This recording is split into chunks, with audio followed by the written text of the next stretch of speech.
And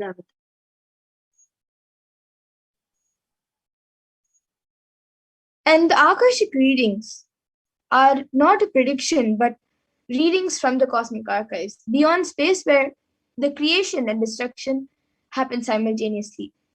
In the dimension of time, the past, present, and future starts. But as the Akashic records are stored in the Akasha, the space dimension, there is no past, no present, and no future. And that is why what you call it as happening, yet happening and yet to happen are clearly already recorded. About the Supreme Pontiff of Hinduism. Supreme Pontiff of Hinduism, Jagadguru Mahasannidhanam, His Divine Holiness Bhagavan Nithyananda Paramashivam, is the reviver of Kailasa, a macrocosmic, ancient, enlightened Hindu civilization nation. The Supreme Pontiff of Hinduism is the 1000th as per Hinduism and is recognized by his predecessors who are enlightened masters and adepts. The Supreme Pontiff of Hinduism has made the science of power manifestation, yoga, and temple-based universities a lifestyle for humanity.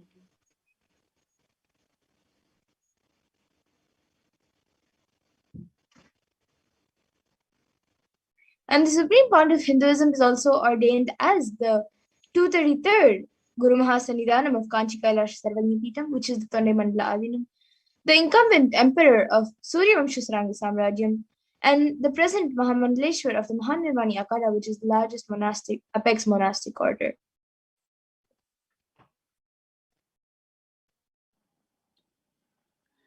The Supreme Pontiff of Hinduism is the 1000th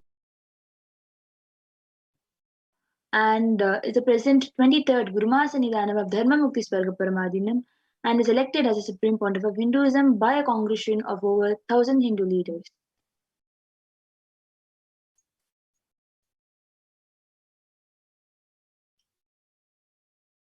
He is also revered as a teacher of Hinduism, the most prolific, most viewed, read, and watched. And he has authored 300 books and 10,000 articles in 3 different languages, which are English, Tamil, and Sanskrit. And these are translated in 50 languages with over 1,000 titles.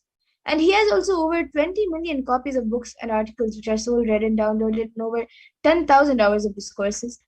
The Supreme Pontiff of Hinduism has also enriched 1 billion plus lives digitally and is respected as a commentator of all sacred scriptures such as Upanishads, Bhagavad Gita, Shiva Sutras, Brahma Sutras, Yoga Sutras, Ashtavakra Gitas, Jain Sutras, and many more.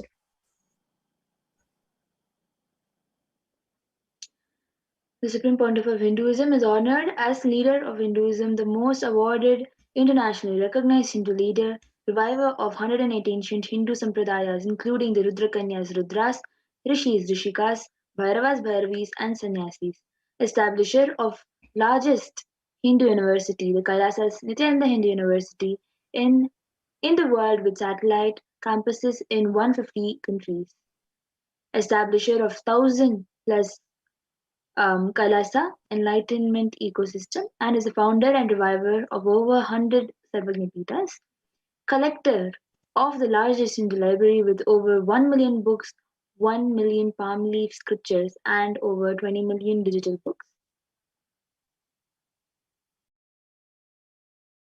And now we will be moving on to the next segment where we will be seeing the live demonstration of the extraordinary Shaktis given as a gift to humanity and given to all of us as a gift by Supreme Pontiff Hinduism through the science of Diksha.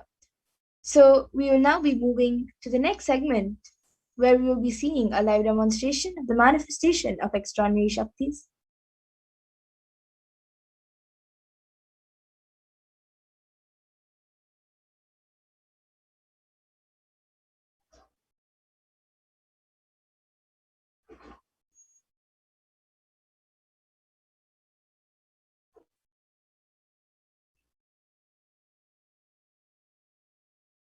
I request the NTV volunteer to project the power manifestation slides.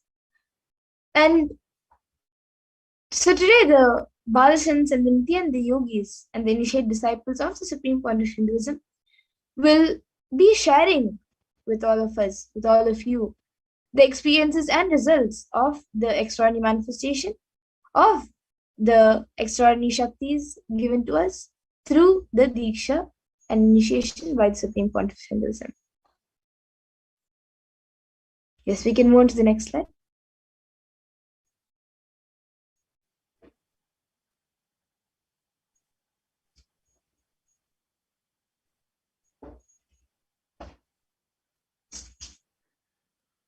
Yes, ma. Next slide.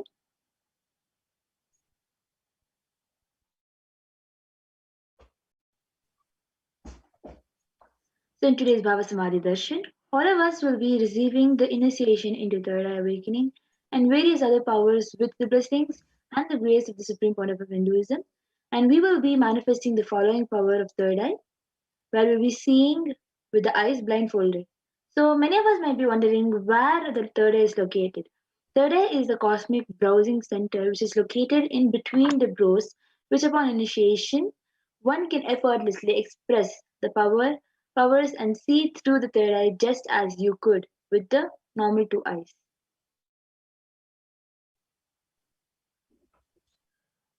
And now let's see what are Shaktis. What exactly are these Shaktis that we are speaking about and how they work?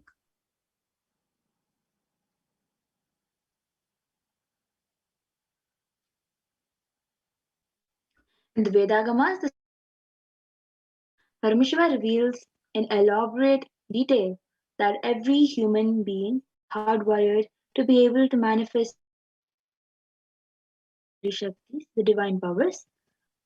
Manifesting powers, the Shaktis are described as a system, method, and science for human beings to explore the various possibilities and powers and have access to various states of consciousness. Shaktis manifest from the fundamental cognition that you are divine and you need to manifest divine and not that you are a man and you need to reach the divine. And many of us might have heard the term siddhis as a word used for the manifestation of powers. So let's look at the difference between Shaktis and Siddhis as what Swamiji says. So Shakti is expressed from the space of enlightenment as a side effect of feeling connection with the divine and high integrity with the Guru, and are a source of enlightenment, whereas Siddhis are powers that manifest from tapas or penance for enlightenment and are on the path of enlightenment.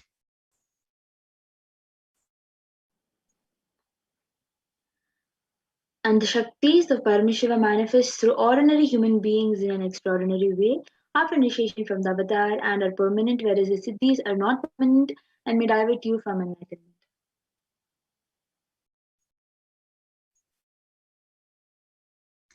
And the source of all these Shaktis, Paramashiva, is the primordial divinity in Hinduism, the ultimate reality and cause, which is self-effulgent, Swayam Prakasha, all-pervading, unchanging, beyond time, space, form, and causality. And as the fundamental base of Avyakta, the unmanifest, and Vyakta, the manifest existence, he performs the Panchakritya, or the five cosmic acts of Shrishti, which is creation, Sthiti, sovereign rulership and maintenance, Samhara, rejuvenation, Tropava, which is pulling out delusion, and Anugraha, which is liberating grace for all living entities.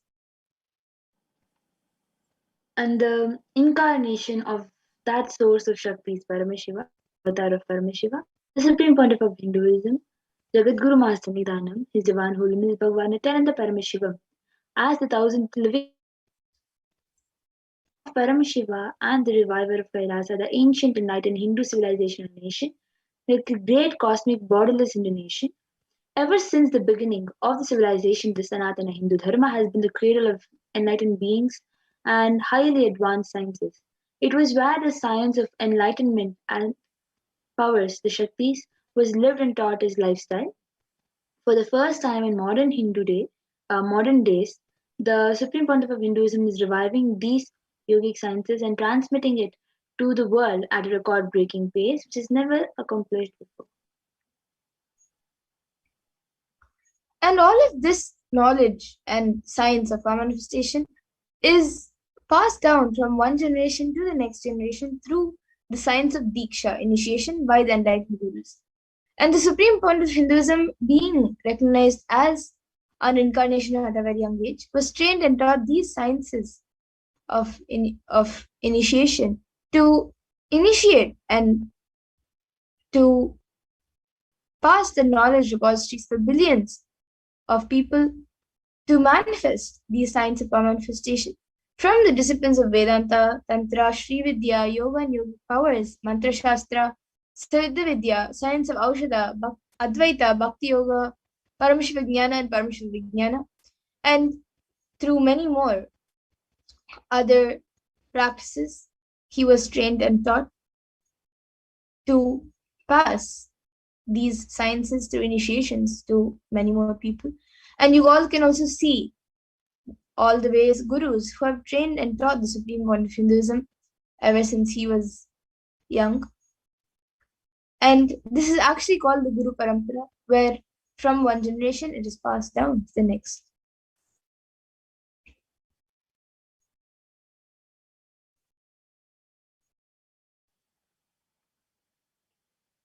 So, how do we awaken these divine Shaktis in us? Every jnana, the ultimate truth, mapped into your consciousness, prajna, manifests as powers prajnana.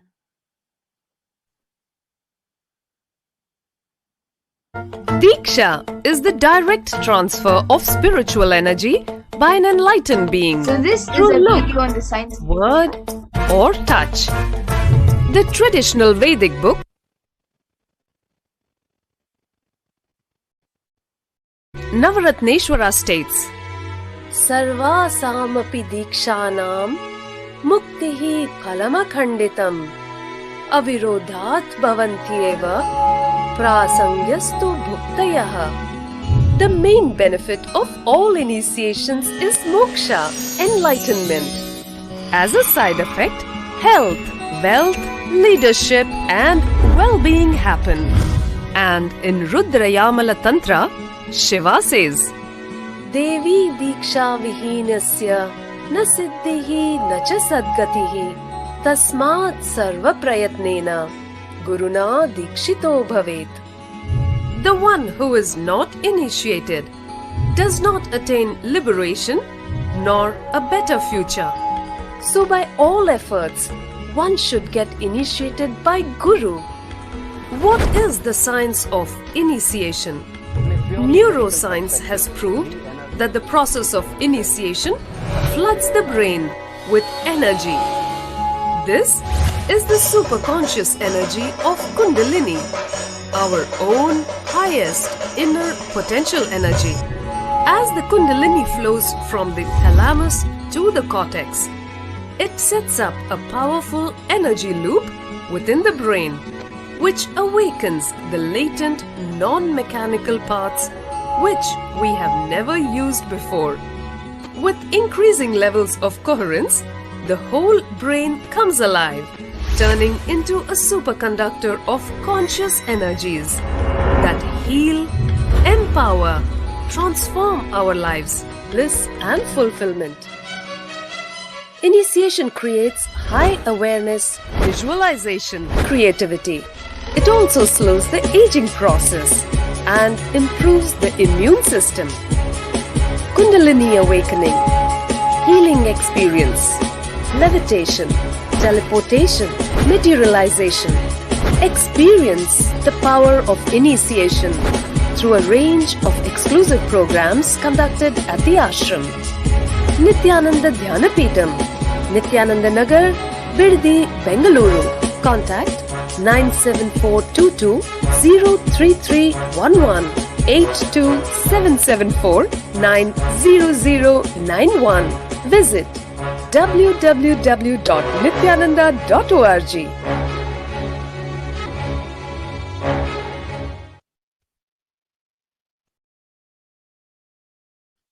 Yes, so that was a video on the science of Diksha. And now we will be seeing how the science of power manifestation is authenticated through four aspects of evidences or pramanas. The first is the Shastra Pramana. truths revealed in the source scriptures. The next is the Apta Pramana, the experiences and authorities of Hinduism, the Vedic rishis and scientists who time tested and verified the science.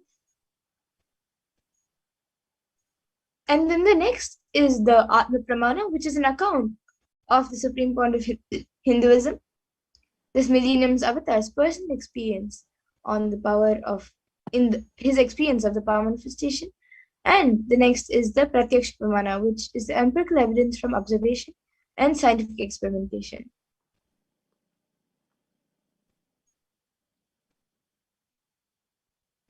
The Vedagamas are the living applied science. So the Vedas are the ultimate superior authorities for Hinduism and are pure science where the ultimate truths are explained. And the Agamas are the scriptures where the applied technology, the applied science is expanded. Vedas and Agamas together, the Vedagamas are given the status of Shruti as the Vedagamas are directly revealed by Paramashiva. They are the ultimate eternal unchangeable truths and reference from the Vedagamas. These Shastras are the source scriptures and are in Sanskrit term called the Shastra Pramana. Yes, so now let's get ready to witness a very unique and exciting demonstration of the powers of third eye. So we'll be first getting into the power of third eye, which is seeing with the eyes blindfolded. And we will be seeing the 4 types of pramanas for this power. Yes, so the first is the Shastra Pramana,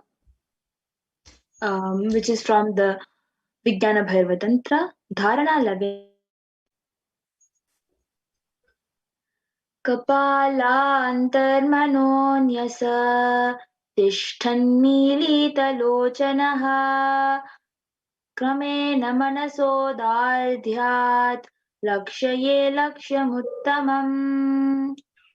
The translation to this verse is, by fixing the mind on the inner space within the crown center and sitting stably without any movement, having the eyes closed in succession, by that stability of the mind and inner space through the power of the third eye, one directly sees the ultimate goal Laksham by having the vision beyond the sight, that is attaining the space of oneness with the source Paramashiva.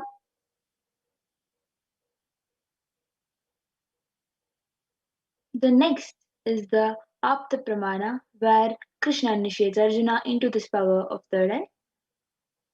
न तु मां शक्यसे द्रष्टुमनेनैव दिव्यं ददामि ते चक्षुः पश्य मे योगमैश्वरम्.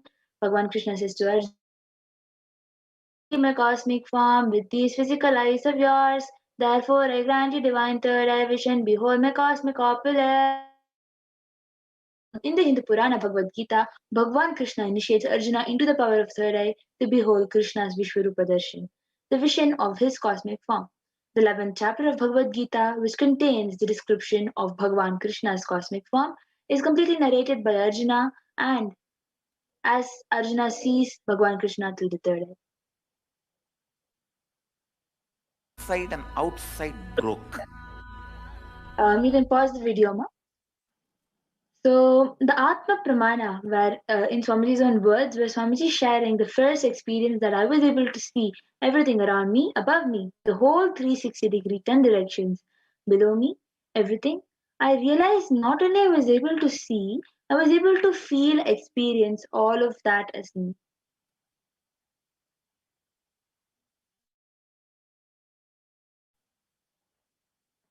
The next being the Pratyaksha Pramana, the empirical evidence from observation and scientific experimentation. This the activity of the brain in conscious and meditative open third eye state using the positron emission tomography, which is PET. It was scientifically proven that when doing the daily activities, high activity is measured in the brain where the third eye is located, and when in deep samadhi state, the open third eye state, only third eye region is active, and almost 90% of the rest of the brain is at peace.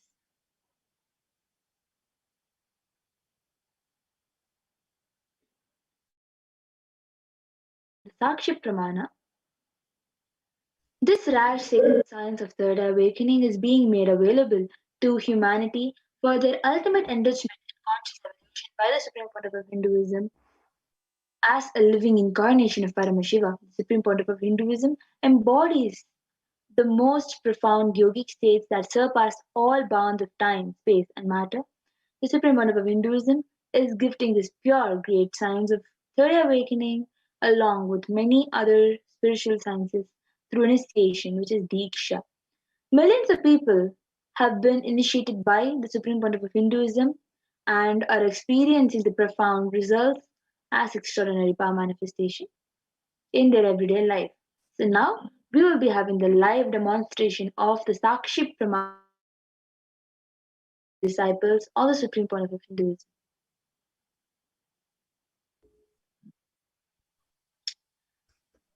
Yes. So now we have with us Ma Madhura, who will be demonstrating this power, the power of third eye, to all of us. So Ma Madhura is having an eye band in her hand, as you can all see. It has a strap which will just hold onto the head. That strap will the eye band onto the head.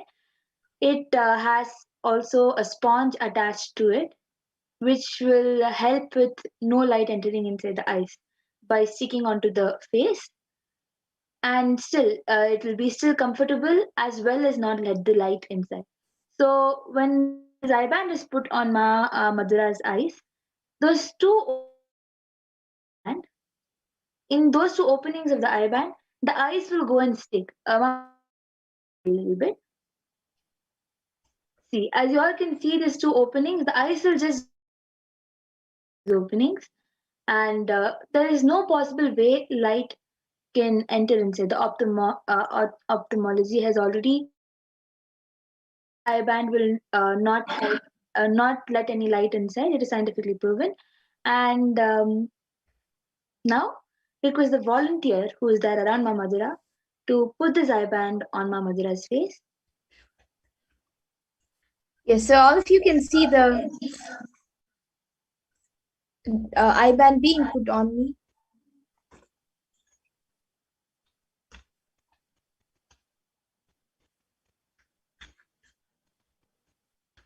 So now the volunteer is placing it on the nose so that it will be covering properly and is tightening the eye band.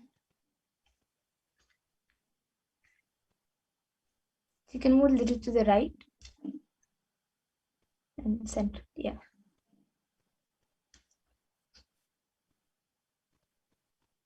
So as you all can see, the eye band has been put tightly on top of the face, and Ma Madhura is turning left, right, up and down, and showing that there is no possible way of light entering inside.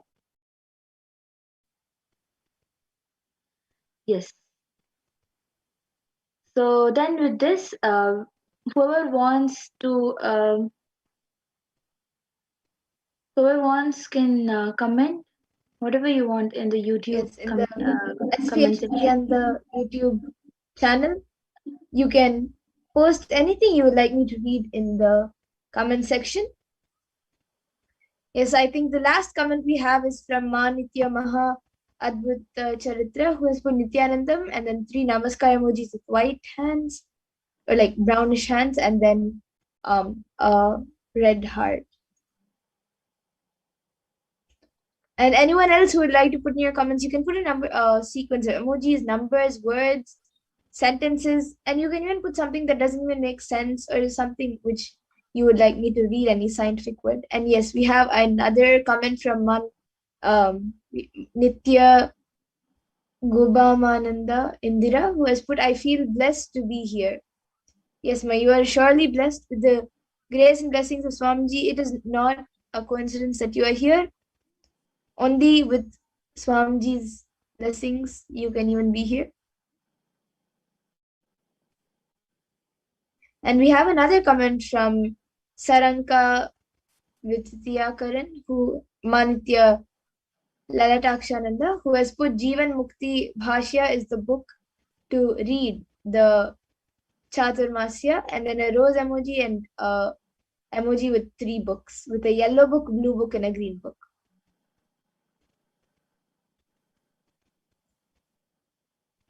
Yes, and actually the Jivanmukti Bhashya is the book that all of you should read during this Chaturmasya, even Swamiji has said in the satsang. Yes. So as you all can see, the comments are being projected, just like how Mama Dura started reading. First, the last comment when she started reading was Nityanandam by Maha Adbhuta Charitrama, and then she read exactly whatever is being projected. Where Ma Guhpa Mananda has shared, I feel blessed to be here. And Jivan Mukti Bhasha is the book to read this Chaturmasya with the same colored books. As you all can see, exactly what Paramashiva revealed to Mamadura and what people have been commenting in the YouTube section is exactly the same. Yes, and we have another comment from Rahul Aswani, and he has put a heart emoji and a namaskar emoji.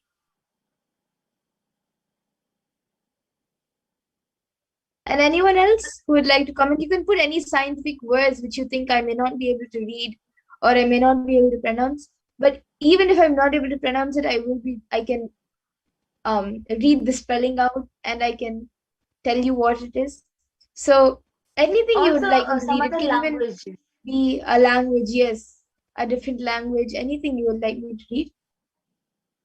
Yesterday we had two different languages, which is we had two different languages, Telugu and I think Nepali. Nepali. So anybody else wants any other languages, you can put it in the chat. You will see that either she will be able to write it down and show, or she will be able to read it out through the third eye. Yes, so we have another comment from Saranka Karan, Manitya Lalatakshananda. She has put 2 heart emojis, 2 namaskar emojis, then a Trishul emoji, and then a heart with a dot under that type of emoji. And then we have Manitya Mahadvita Charitra, who has put something in, I think, Chinese. It looks like Chinese. And then we have Rahul Aswani, who has put alpha, beta, and gamma radio waves, and then a Deepa emoji and a flower emoji. And it is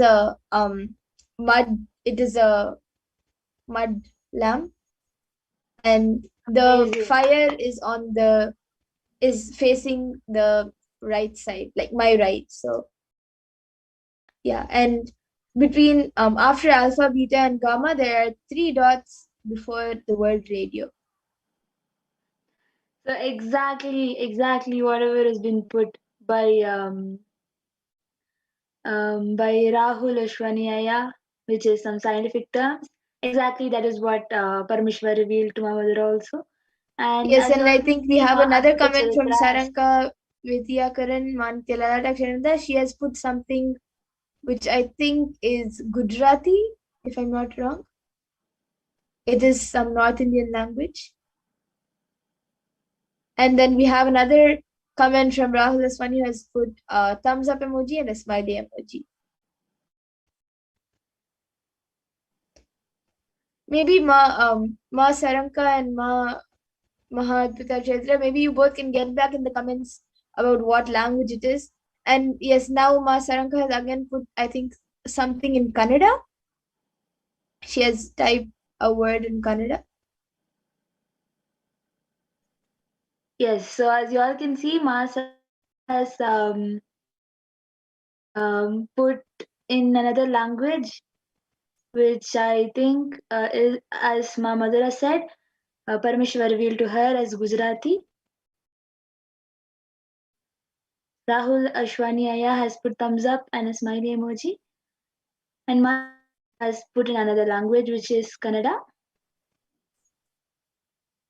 Yes, and all of you can also get back in the comment section.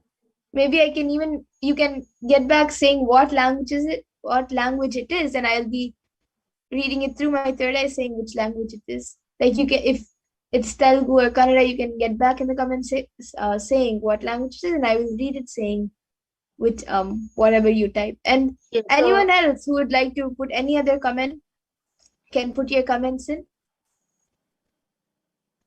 Yes. You can actually put the language and Mamadra will read what language you have put in. Yes, and Ma Saranka has now said yes, Gujarati and Kannada. Amazing. So, And then Ma Advita Chaitra has said yes, it is Chinese. amazing. So, Paramashiva revealed to Mamadra and the third eye the languages of whatever has been put in the comment. And saying, you can all see in the comment which I've projected, where they have gotten back saying, yes, it is that language. And exactly whatever Paramashiva has revealed. Anyone else who would like to put in your comments before we move on to the next power?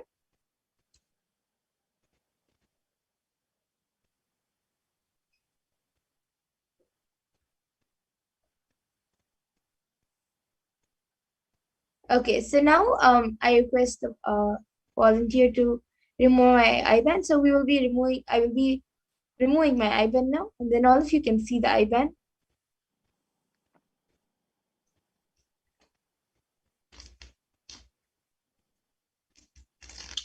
So as you all can see in front of you, the IBANs are being removed. It is the exact same IBAN that was put on Mamadura's face. It will be shown to the camera. So as you all can see, it is the exact same IBAN. The mindfold and the same sponge and everything is same. It is the same IBAN.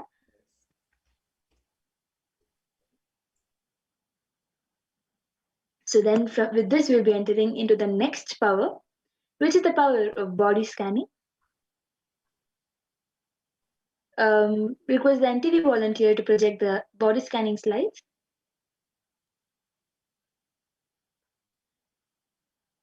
So in this power of body scanning,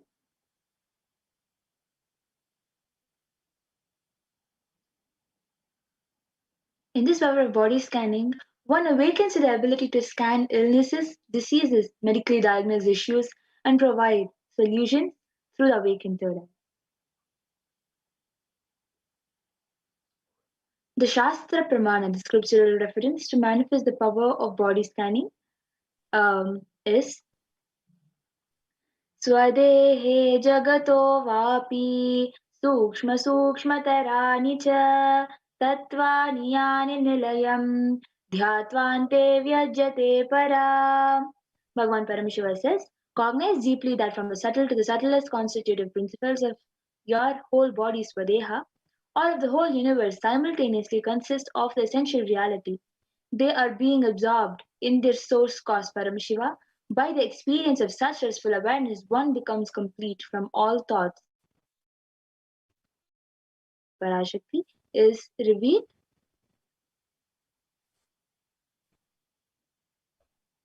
Yes, and the next, the Apta Pramana for this power of body scanning comes from the life of a Siddha whose name was Terayar.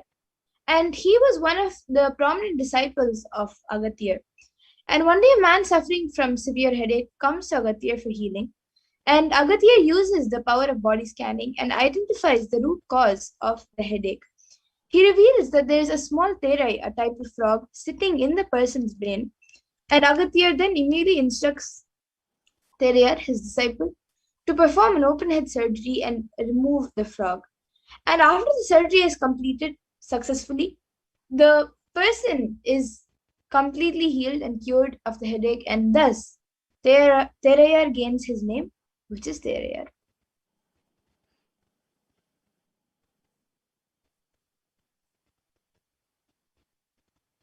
So the next is the Atma Pramana, where account of the Supreme Pontiff of Hinduism, Jagat Guru Maha Sannidhanam Bhagavan Nithyananda Paramashivam's life. That on the 22nd December 2019, the Supreme Pontiff of Hinduism, His Divine Holiness Bhagavan Nithyananda Paramashivam, revealed how Swamiji uses the power of only when I had the multiple compound hand fracture, I was forced to go for surgery and therefore for medical checkups related to that. At that time, they detected heavy metal quantity in my different organs. it was revealed that I had been poisoned without our knowledge. I immediately used diagnostic methods instead of medical facilities to study the body condition due to the poisoning. Through body scanning, I found out what the problems, imbalances had happened and where the balances had to be done. I used allopathy as the second opinion to verify my findings. And if you can also see the Sakshi Pramana, which is the experiences and results of the extraordinary manifestation happening through initiate disciples of the Supreme Court of Hinduism. So you can see that few of the initiated disciples have shared their experience of this power manifestation, where they have manifested the power of body scanning and they've shared it on social media. So you can see screenshots taken of that. And now we will be witnessing the power of body scanning live being done. So anyone who'd like a body scan can put your comments in the YouTube comment section and we will be doing a body scan for you.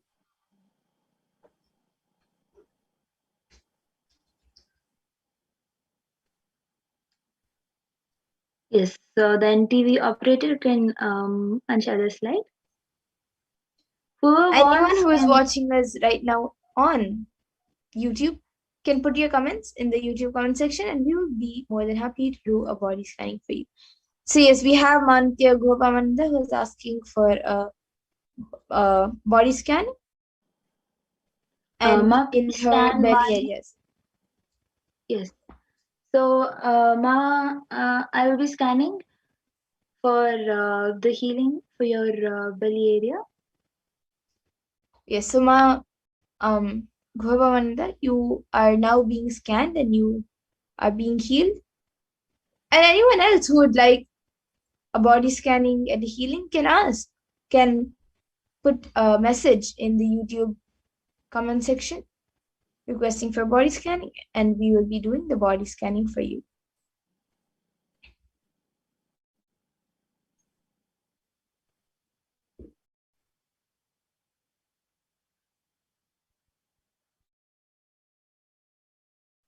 Yes, and I see Ma Saranka has asked, could you scan my body and tell me what my root pattern is? Yes, Ma. Now I will be scanning for you. So Ma Saranka, now you are being you will be scanned. And once Ma Prajnana is ready, she will be sharing for Mantya Guhabhamanda. Yes, so Guh Pamananda, I was able to see that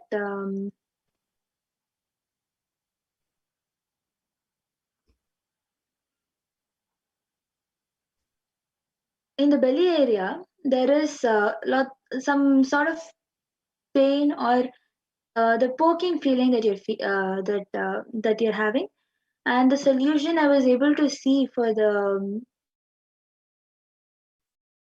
that I was able to see that you have to apply some turmeric mixed with lemon on your belly area, and have castor oil and haritaki, which is going to help you a lot. I was able to for you. You can get back in the chat, ma. And Ma Mariam Dawood has asked, yes, ma, I would like to have a body scanning. And now I will be scanning Ma Mariam Dawood for her body. Yes, and Ma Saranka, what I was able to see for you, Ma, was that your root pattern is mainly attention need, and with that attention need, like that is the root, and from that fear also arises. So I was able to see these two as the main things. Root patterns get formed before the age of 7. So like I was able to see the exact age when you develop a pattern for attention seeking, attention need, and like fear was around the age of 4 when you were, and like when you were going to become 5. That was around the time when you developed the pattern for attention seeking. And from that time, it's like if you don't get attention, then you feel that you have done something wrong, or you have done something that you are not getting attention, or people are not looking towards you, or telling you anything. So that is what affects you even in your day-to-day life. And even uh, because of that, like thought current, and because of that root pattern, thought current that you have also is based most of the time on like how you can get more attention, or more how people can uh, be with you more, and how you can get more attention. So if you see, actually, even in your day-to-day life, at different points it is going towards that again. And that is also affecting you physically. I was able to see it's mainly affecting your stomach, and also it is also affecting actually your all the seven chakras. It's affecting that. And I was able to see, if you do the root pattern completion, intensely do the root pattern completion which Swamiji gives, and if once you've done that intensely, I was able to see that you will be able to start manifesting powers. And the first power that you will be able to manifest will be remote vision, and third eye reading. So these are the two powers which I was able to see will start immediately manifesting. And along with it, you will also manifest consciousness over matter. So you will start manifesting these three powers, like really good, if you do an intense root pattern completion, especially with attention, need, and fear. So this is what I was able to see for Yuma. And Yes. now I'll be scanning for Mahadputta Charitra has asked to scan and tell why she finds it hard to motivate herself. So yes, Manav, I will be scanning you. And Goba Manand has also gotten back saying, yes, I do have poking pain in my belly, and also scan my root pattern. So yes, you can, once you have shared, you can maybe scan the root pattern from Auntie Goba Manand. And Ma Saranka has also gotten back saying, okay, Ma, okay, thank you so much, Ma. Yes, it makes sense, Ma. Okay, I will do that. So now I will be revealing what Parameshwar revealed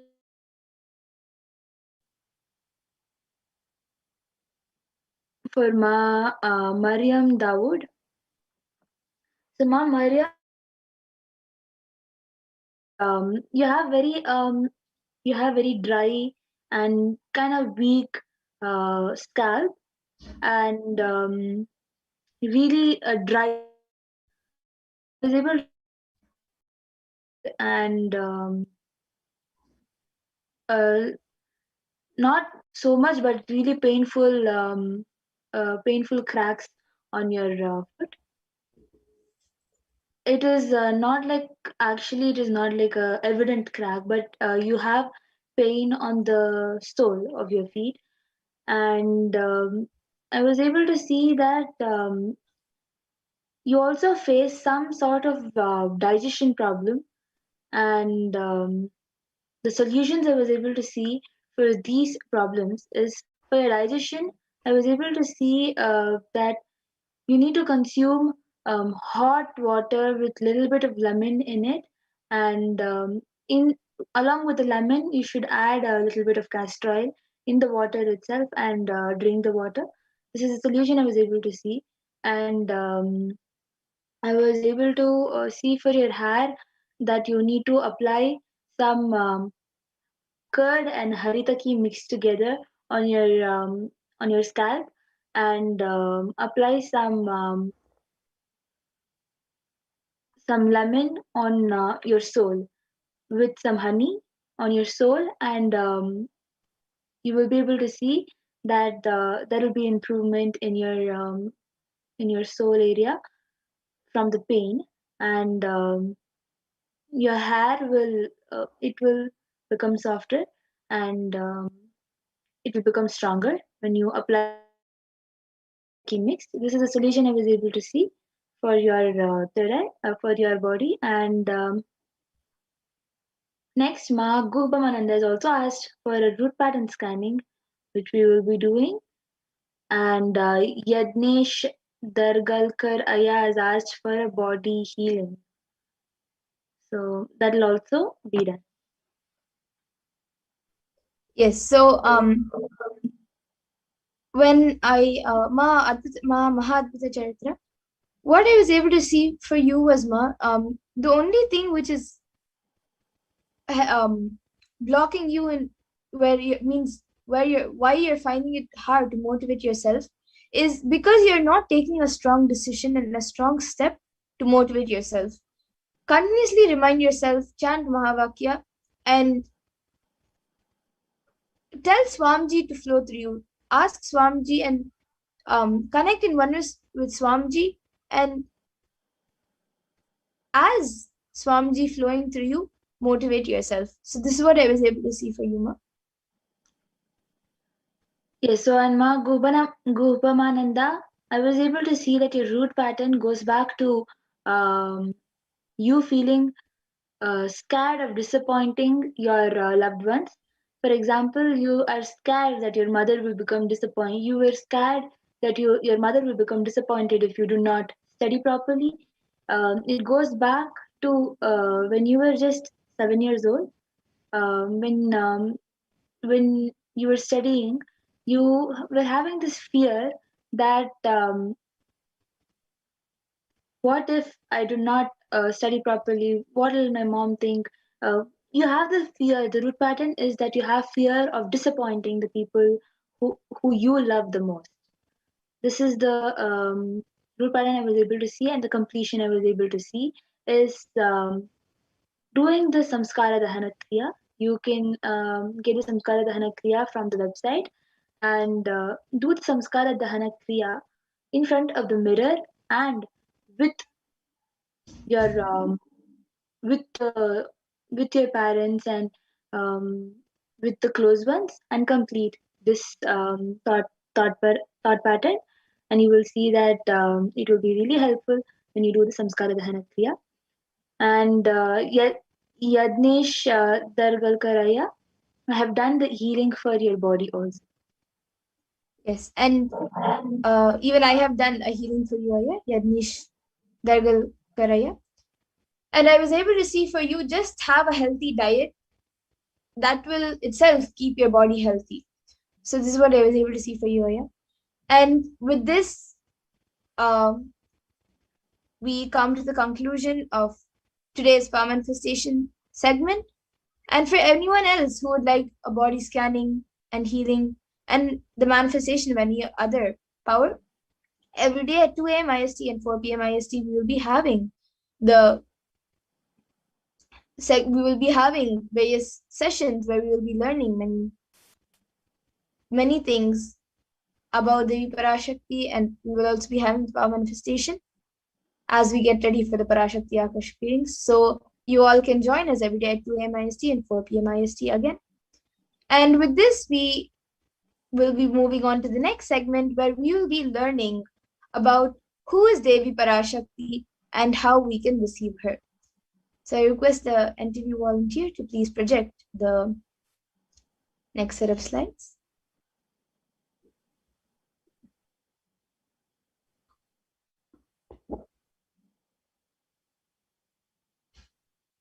And just before that, Ma Adbhuta Charitra has also gotten back saying, "Thank you, Ma. Yes, you're very right. I will chant Mahavakya." Yes. So now in this next segment, we will be learning about divine feminine consciousness and who is Devi Parashakti.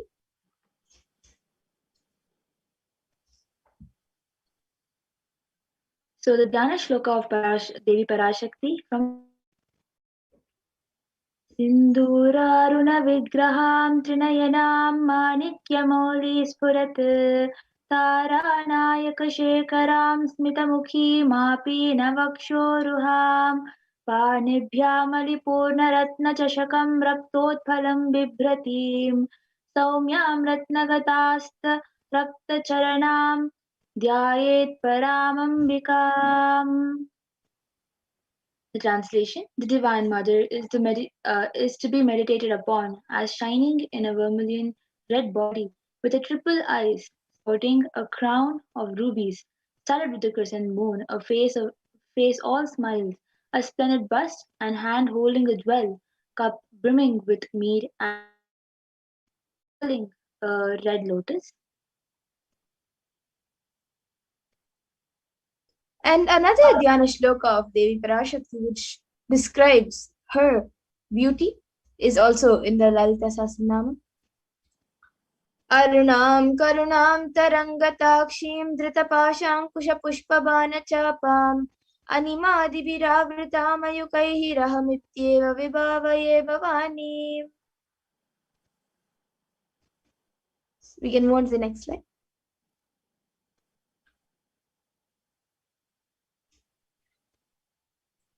And the translation for this verse is, I meditate on the great empress. She is red in color. Her eyes are full of compassion. She holds the noose, the gourd, the bow, and the flowery arrows in her hands. She is surrounded on all sides by powers such as Anima Ferez, and she is the self within me.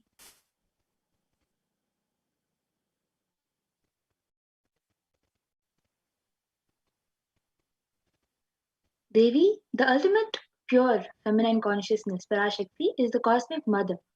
It is her cosmic womb from which billions and billions of universes comes out and goes in.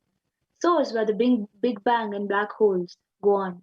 Parashakti is the source reality, source energy, source power, from which all of us came, in which all of us are even now, and in which all of us are going to merge.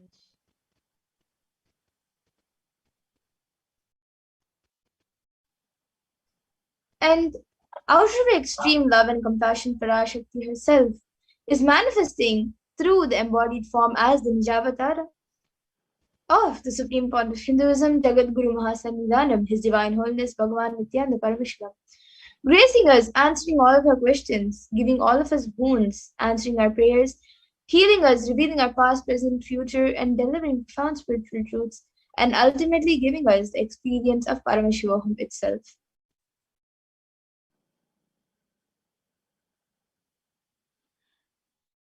Words of Devi Parashakti herself, raising as Omkara, expressing as Vedas and Agamas, blossomed as Hrimkara, filled as Parashodasi, living in 40 triangles. The Kailasa Swamini, who is in Kailasa Shripura Chintamani Parashodasi, sitting as part of Paramashiva, Parameshwari, who rules Paramashiva, Meenakshi. As Nityananda, I took Nijavatara here to give good boon to everyone, to bestow all goodness. Hiranyagarbhaswarupini, Brahmanda Yoni, Shami, Chandramauli, Rapala, Aparna, Uma, Parvati, Savitri, Navayavana, Samraja, Lakshmi, Parameshwari, Parashodasi, Meenakshi, taking the form of Nityananda, I came great compassion I am blessing. Listen, people, to do good to all of you, I took the form of Nityananda and came down as Nijavatara.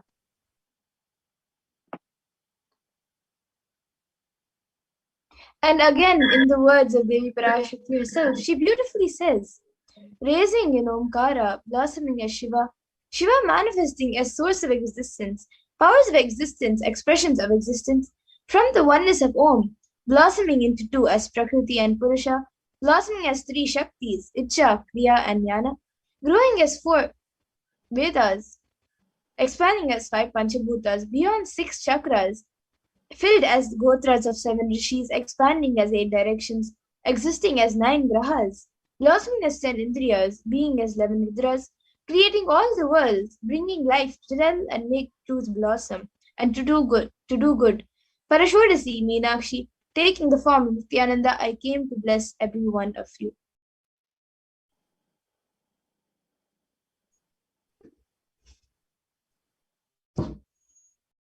Literally, you're seeing Paramashiva and Parashakti at the moment. She is there in her screen, so always receive very traditionally.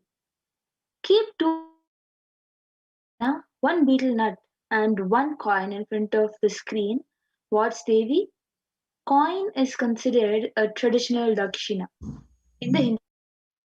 It can be to the lowest value in the India. It can be even 1 paisa, whereas in the US it can even be just 1 cent. I'm not trying to monetize. Keep even 1 cent, it's completely alright. So for 100 days, if you have the darshan, then it adds up to $1. And in India, even 1 paise is completely okay. And you can offer all of this to Devi. And after the darshan is over, you can take the banana, beet leaf, and betel nut as prasadam immediately and eat it. And the coins that you collect, you can send it to the LA temple for it to be used as for the further procedures. And for many of you might be wondering how this betel leaf and betel nut may benefit you. Swamiji says this betel leaf and betel nut may look too small, but in a few days you will realize how much it adds up to your sentiments. That really she is there. You will not take the Devi Darshan for granted. And the rituals will break your monotonous unconscious mentality and lifestyle and remind you and raise you to the powerful cognitions. It will break your unconscious behavior.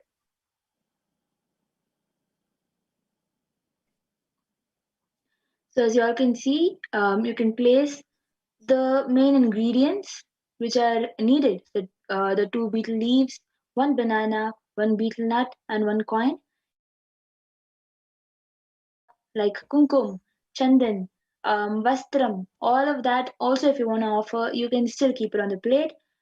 And you can place the betel nut on top of the betel leaf and the coin on top of the betel nut, and then you can place a banana towards the side. You can even add a coconut to your tambulam plate, and after that, after the whole of the Devi Darshan, Devi Baba Darshan is over, as prasadam, you can consume the betel leaf and betel nut along with banana. Yes. And now with this, we come to the conclusion of this segment where we have learned who is Devi Parashakti and a little bit of what she has revealed for as she is giving us all the blessings and boons. And we have also learned how we can receive her when she comes for the darshan and initiations. And now we will be moving on to the further segments where we will be learning about what Devi Parashakti has revealed and how it has helped humanity and what she has revealed for humanity. So we will be learning about this in the next segment, and we will be back after a really short break to continue to the next segments. So please stay tuned. Thank you, Nithyananda.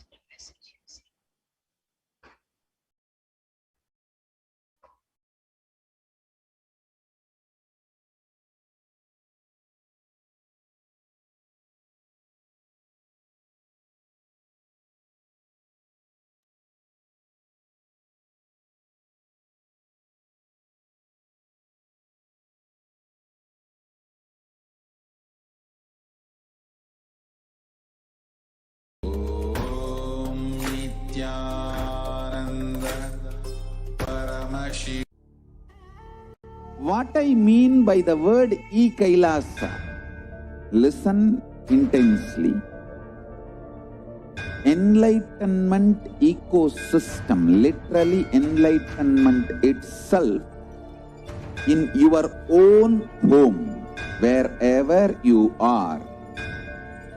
If you cannot come to Kailasa, it's okay. Kailasa can come to you. Kailasa coming to you is Kailasa.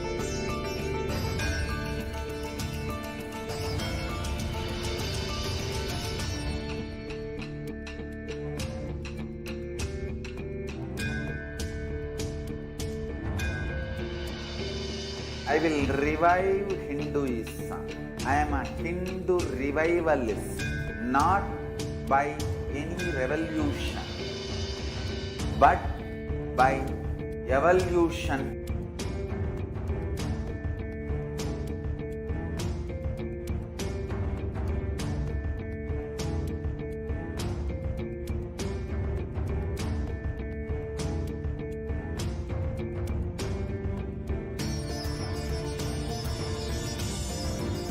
and setting model communities.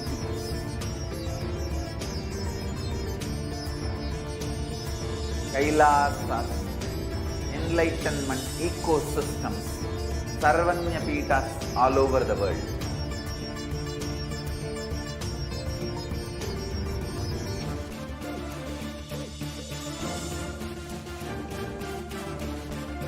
All powerful cognition, knowledge, only when you live, power manifestation and possibilities manifestation happens. It's a fundamental truth.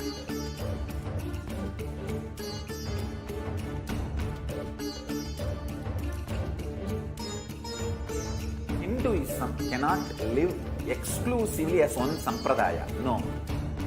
All sampradayas of Hinduism.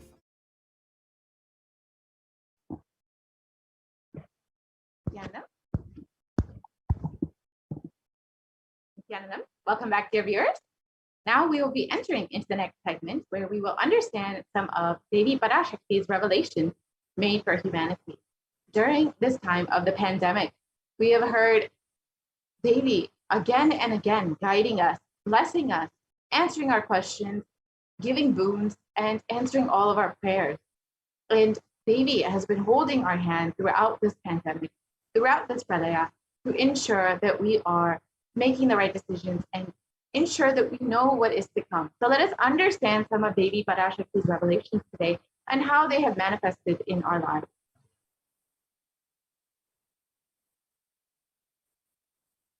We can move to the next slide, please. Out of his extreme compassion and love, the Supreme Pontiff of Hinduism is manifesting Devi Parashakti herself and gracing us, answering all of our questions, attending to our prayers, giving boons, healing us, revealing our past, present, and future, delivering profound spiritual truths, and ultimately giving us the experience of Paramashivoham itself.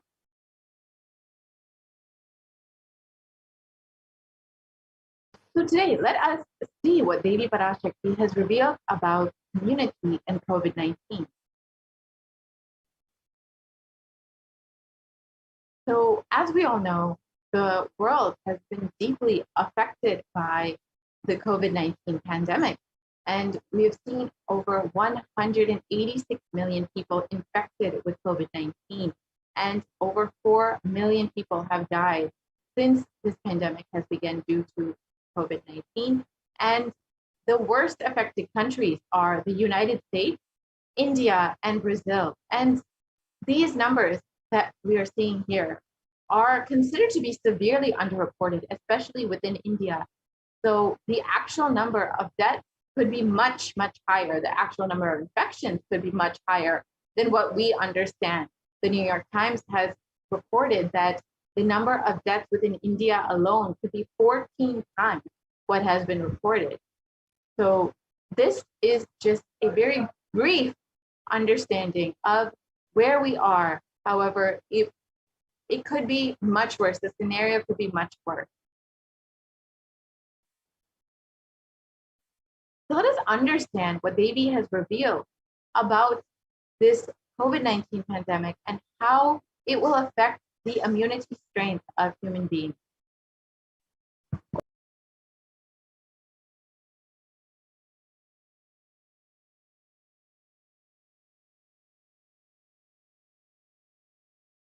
Realizing the power of my words when I say Corona is very much out there with the support of decision makers, rulers, people who are supposed to protect all of you. Due to their irresponsibility, it is there and getting more and more strengthened. It is becoming more and more stronger in multiple forms. And all the other diseases which are waiting to attack human bodies, because Corona has made the immunity strength weak in human bodies. Human bodies have lost the strength of immunity. All the multi-layer after effects and side effects of this pralaya in political situations, economical situations, social situations, mental situations, in every level.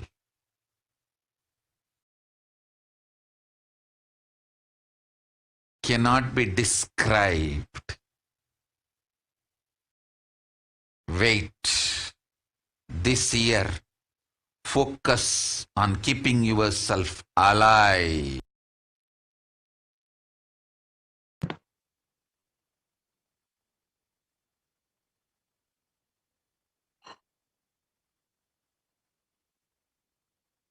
So let us reiterate Devi Parashakti's words on the 18th of June, 2021. Still, you are not realizing the power of my words.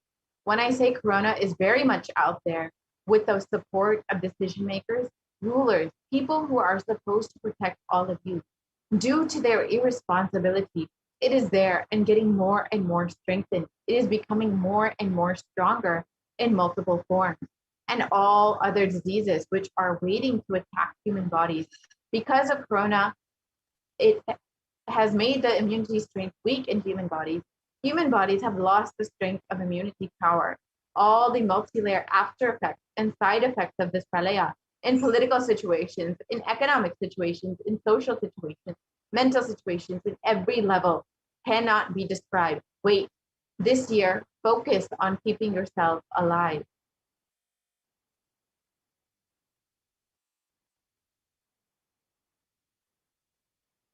So let us look at the three main revelations Devi Parashakti has made in this revelation. First, Devi explains that Corona has made the immunity strength weak in human body. So let us understand what that means exactly and how it has been manifesting in our world today.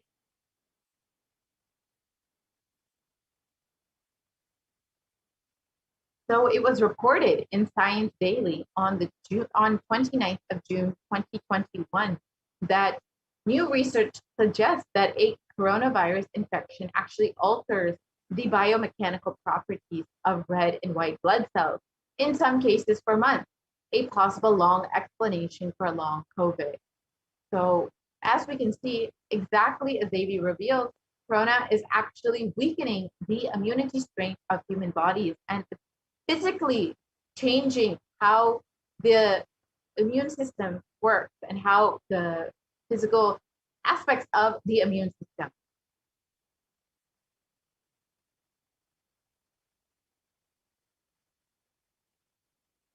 And the article continues on that COVID-19 significantly changes the size and stiffness of red and white blood cells, sometimes over months.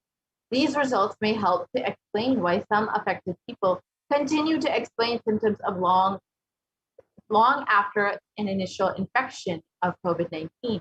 And exactly as Devi revealed, people over the course of time will continue to experience the weakening of their immunity, the weakened immunity.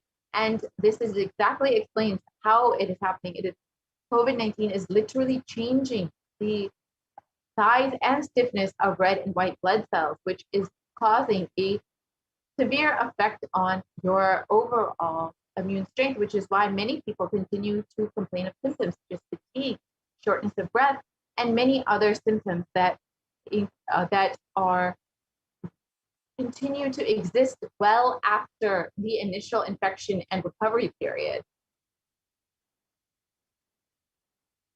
And in the Academy of Medical Science, it states that the way that the body defends against the virus is to recognize and neutralize it. However, in the Forbes, it was reported that corona actually suppresses the immune system by disrupting the actions of the body's immune cells. And this immunosuppression allows for the 2-week incubation period, which gives corona enough time to attack the body. So as Devi has already revealed, that corona has actually affected the immune system and actually has changed the immune strength of human bodies.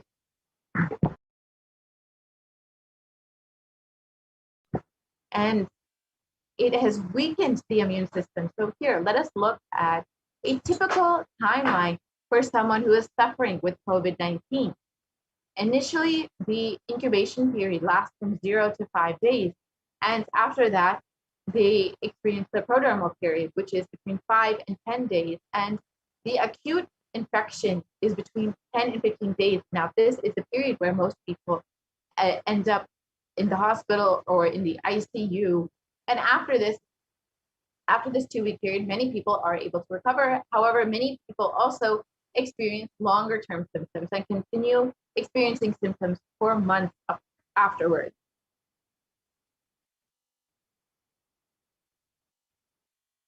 And can we go back to the previous slide, please? Sorry, can we go back to the previous slide, please?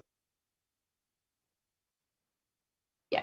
So further studies, sorry, can we go back to the previous slide? We can go back to one more previous slide.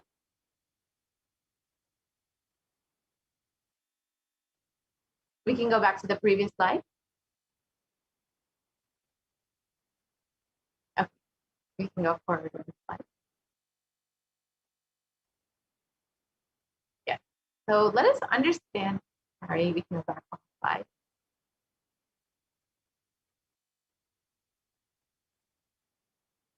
Sorry, can we go back to the slide with graphic with COVID-19? One more slide forward. Sorry, we can go forward one slide.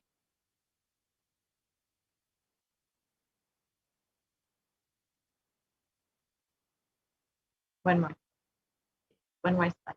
Yeah, we can stop here.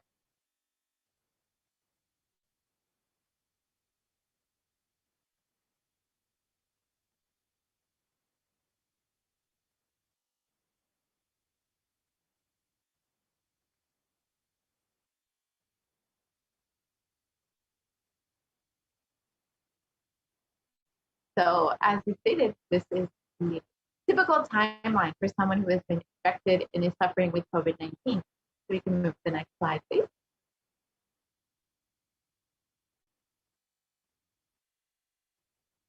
So let us look at COVID-19 in comparison with other deadly pandemics throughout history. If we can actually compare specifically with the HIV pandemic, which you can see on the far left side, we can see that the HIV pandemic has taken over 35 million lives over the course of 40 years. However, the COVID-19 pandemic has only been affecting humanity for the past 2 years, and it has already taken the lives of over 4 million people. And these numbers, again, as I stated earlier, are considered to be severely underreported. So we can imagine how many lives are actually been taken from this pandemic over the course of less than 2 years. Now, this is actually, if you consider, it's well within the range of the HIV pandemic, which has over the course of 40 years taken so many lives. So we can consider the COVID-19 pandemic as one of the deadliest pandemics that in recent modern history that the world has experienced.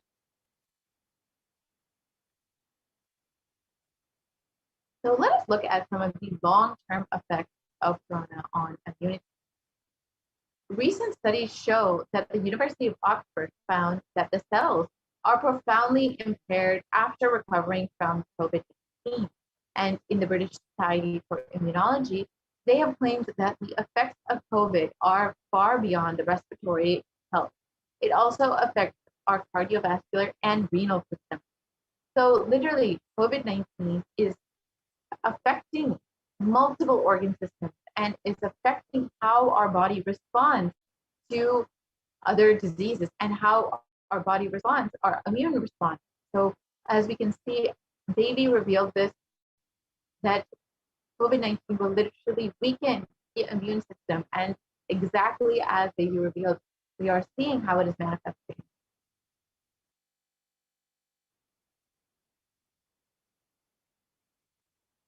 And in a recent article, it stated that exposure to the disease COVID-19 causes symptoms in multiple organ systems across the body, and it is not limited to only the lungs and respiratory system, as was originally thought. In addition, patients are reporting chronic symptoms such as fatigue, shortness of breath that has lasted 4 months after the original infection, and this is exactly what is termed as long COVID. And as we have learned earlier, it is suspected that COVID-19 actually changes the immune system, that specifically the red and white blood cells, the size and the stiffness of it. So this is possibly why people are experiencing something as long COVID. The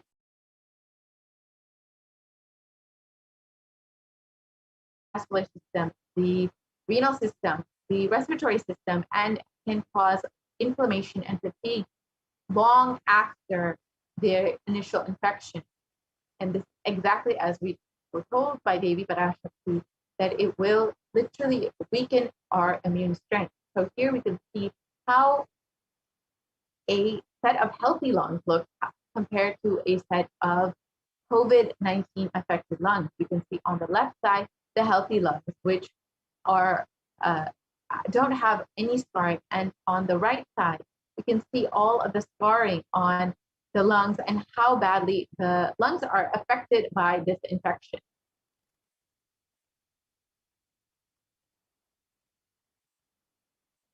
And the symptoms in the CDC, it was reported that symptoms can last weeks or months after the first initial onset of infection, and it can affect multiple organ systems that can include the heart, the lungs, the kidney, the skin, and the brain function.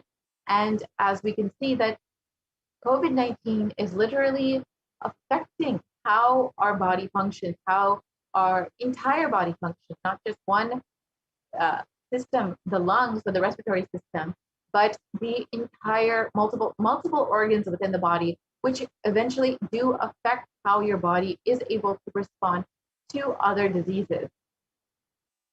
So let us understand what Devi has revealed about that.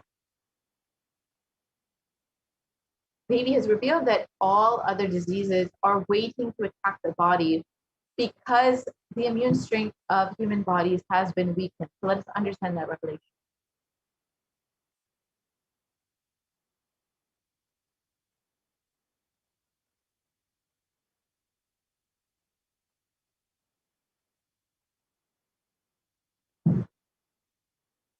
So as many of us have heard, black fungus, white fungus, and other fungal diseases have been sweeping the nation in India and have been primarily affecting COVID-19 recovered patients.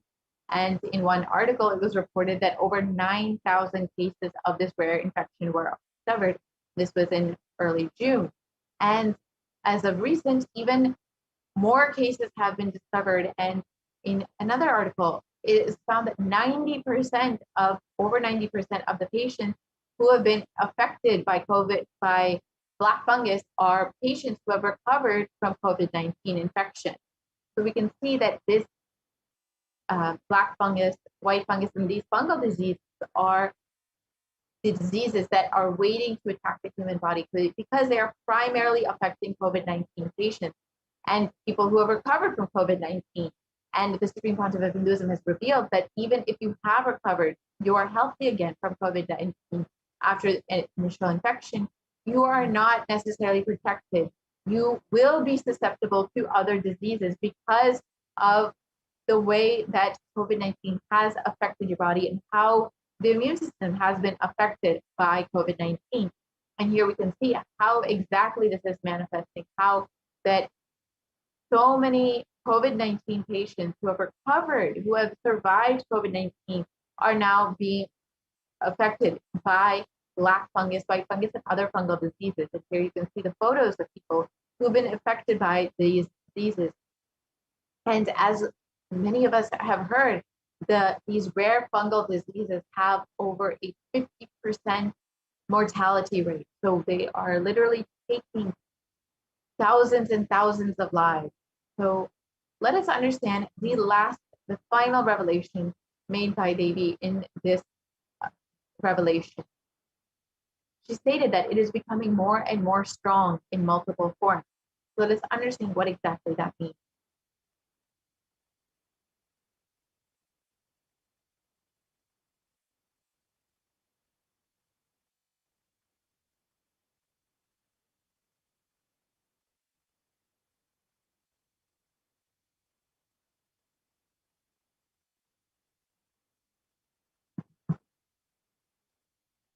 So as many of us have heard, there have been several variants coming out of various countries, including Brazil, South Africa, UK, and India.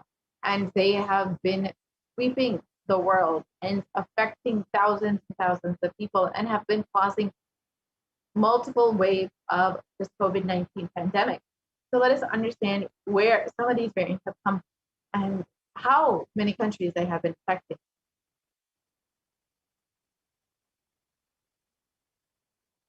So the Alpha variant has come out of UK. The Beta variant has come out of South Africa. The Gamma variant has come out of Brazil. And the Delta variant has come out of India. And the Delta variant is one of the most highly transmissible variants and has been severely affecting the population in India. And viruses generally mutate, but in the case of COVID, we have seen that they are becoming more dominant. And as we can see, the variants that have been sweeping the world and affecting thousands and millions of people across the world.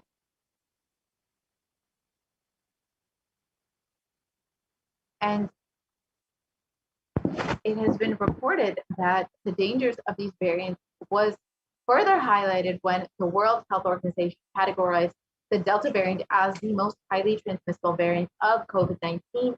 And this article also indicates that the Delta variant was the primary cause behind India's second wave of COVID-19.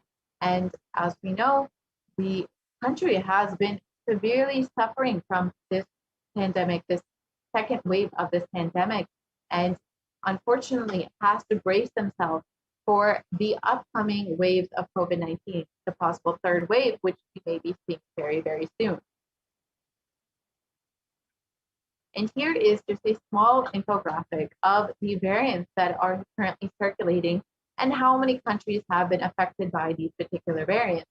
The Alpha variant out of the UK has affected over 173 countries. The Beta variant out of South Africa has affected over 122 countries. And the Gamma variant out of Brazil has affected over 74 countries. And the Delta variant out of India has affected over 104 countries.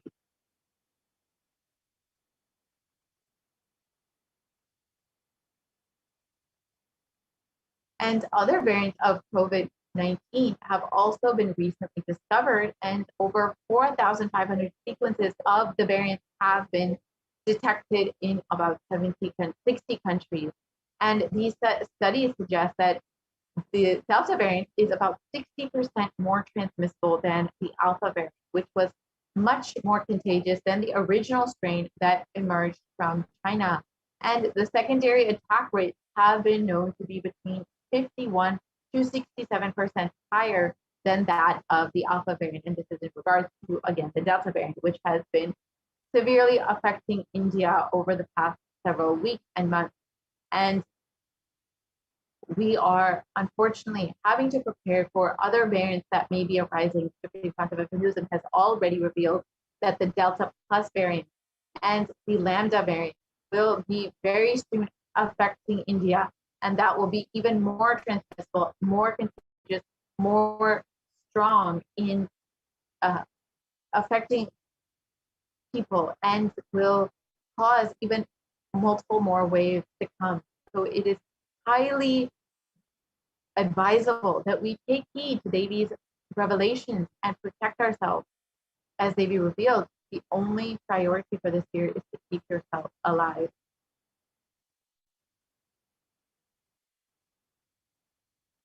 On the 14th of April, 2021, Devi revealed Sharmila, Corona Yes, we can play this.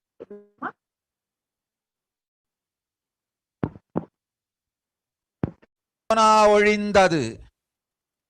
கொரோனாவை வைத்து அரசியலும் அழிவாட்டமும் செய்ய நினைக்கும் மனிதர்களின் சதிராட்டம் முடிய இன்னும் 4 ஆண்டுகளாகும். என் பக்தர்களையும் சீடர்களையும் கைலாய வாசிகளையும் நானே காத்துக் கொள்கின்றேன், நானே காக்கின்றேன். என் பக்தர்களுக்கு ஒரு துயரும் ஒரு துக்கமும் வாராது. ஆனால் உலகின் இந்த கொரோனாவின் சதியாட்டம் முடிய 4 ஆண்டுகள் ஆகும். 2025 தான் அடங்கும். இது சதியாட்டம், மனிதர்களின் சதியாட்டம்.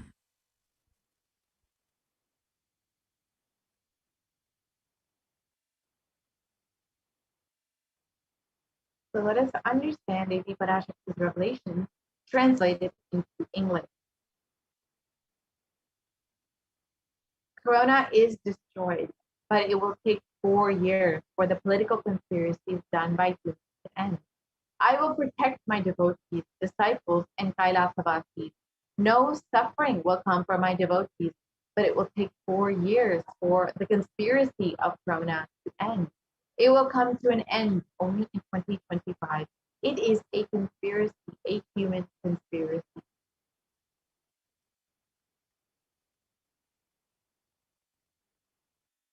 So in this article, it has been highlighted that it is likely that India will be experiencing a 3rd wave of COVID-19 and that it is nearly inevitable.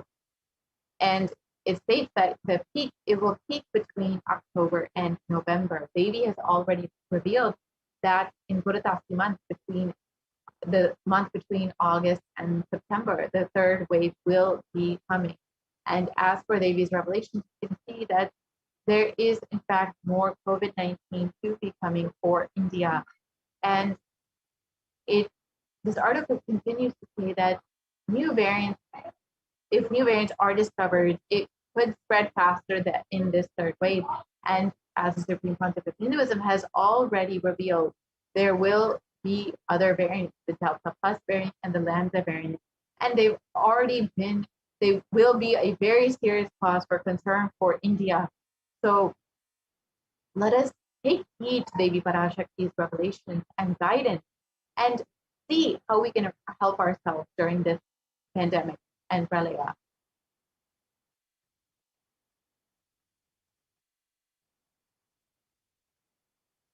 With more and more waves of COVID-19 coming up, what is the best way we can protect ourselves?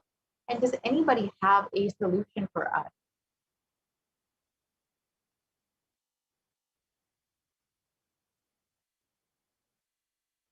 Kailasa is the only place that is safe, and the Supreme Pontiff of Hinduism is the only hope for humanity.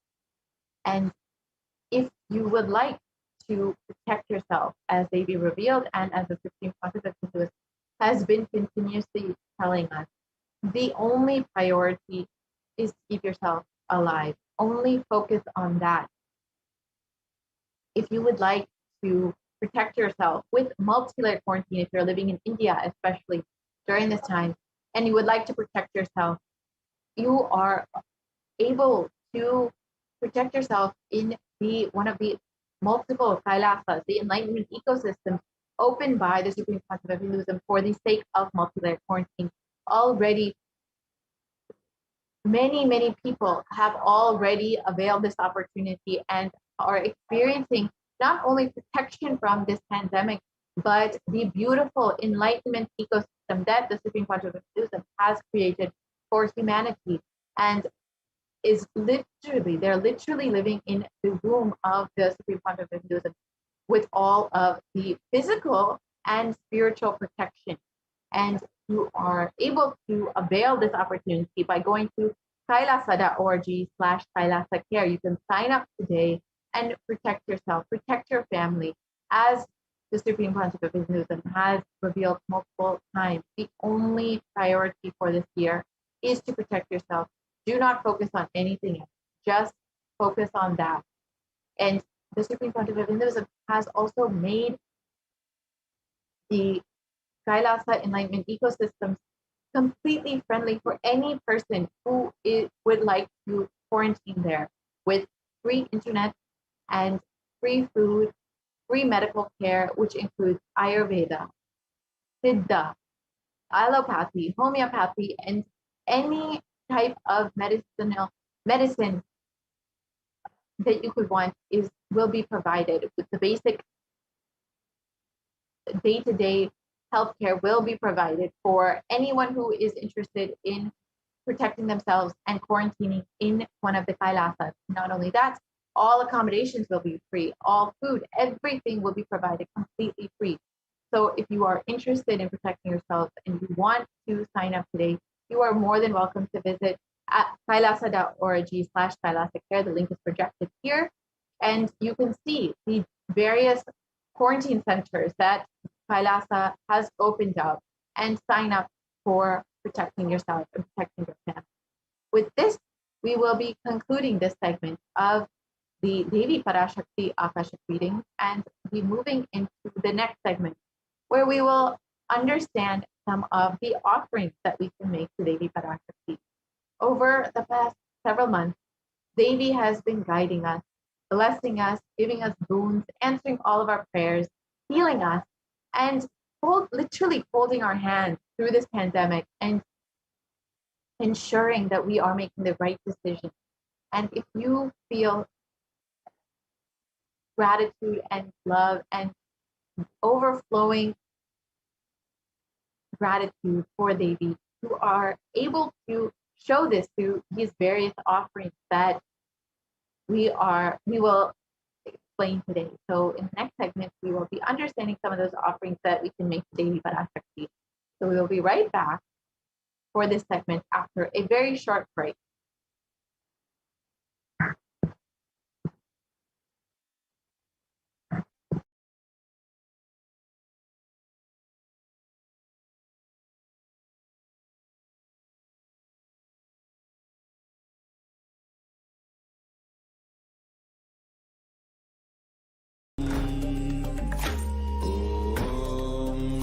Nithyananda Paramashivoham.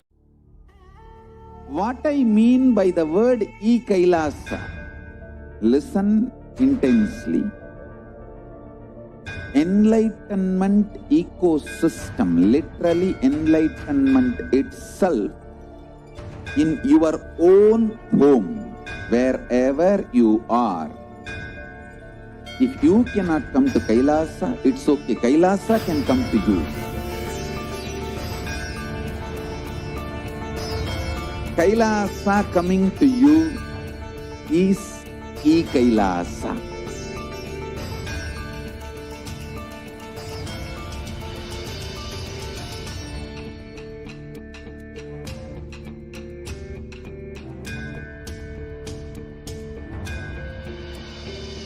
I will revive Hinduism. I am a Hindu revivalist, not by any revolution, but by evolution.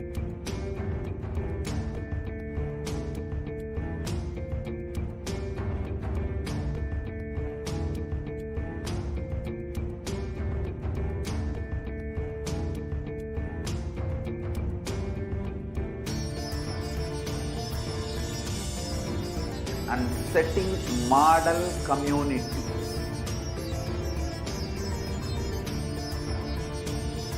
Kailasa, enlightenment ecosystems Sarvanya Peethas all over the world.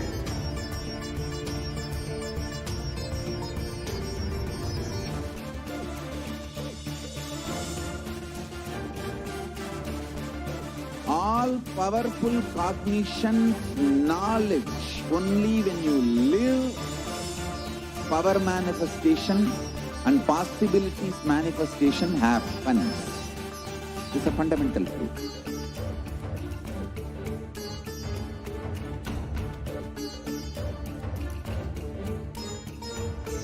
Hinduism cannot live exclusively as one sampradaya. No.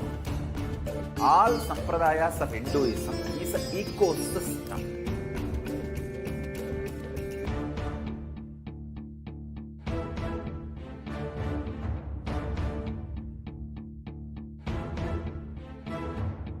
So don't keep quiet thinking that if one sampradaya is attacked, only that sampradaya is going to be affected. All of us are ecosystem.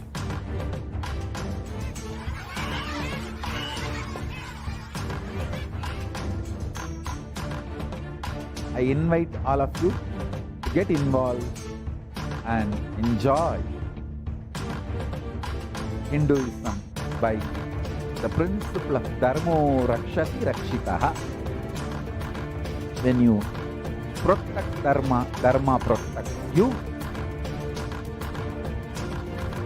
We will make the whole planet flourish spiritually. The spiritual prosperity will happen to the whole planet. We all have to coexist together.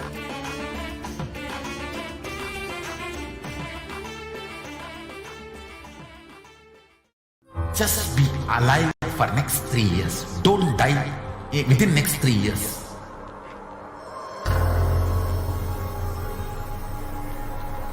Just don't die within next 3 years. Be alive. Somehow be alive. I'm working sincerely. I will reach you somehow. Somehow I will reach you. It's my commitment to humanity.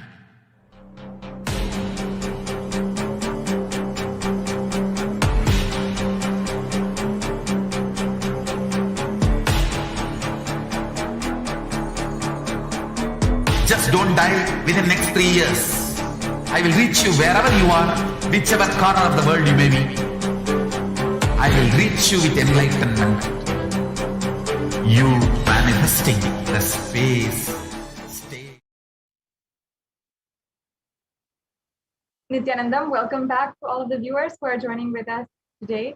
Now, let us enter into the next segment on the various different offerings that you can do to Devi Parashakti, offerings that we can offer to Devi Parashakti.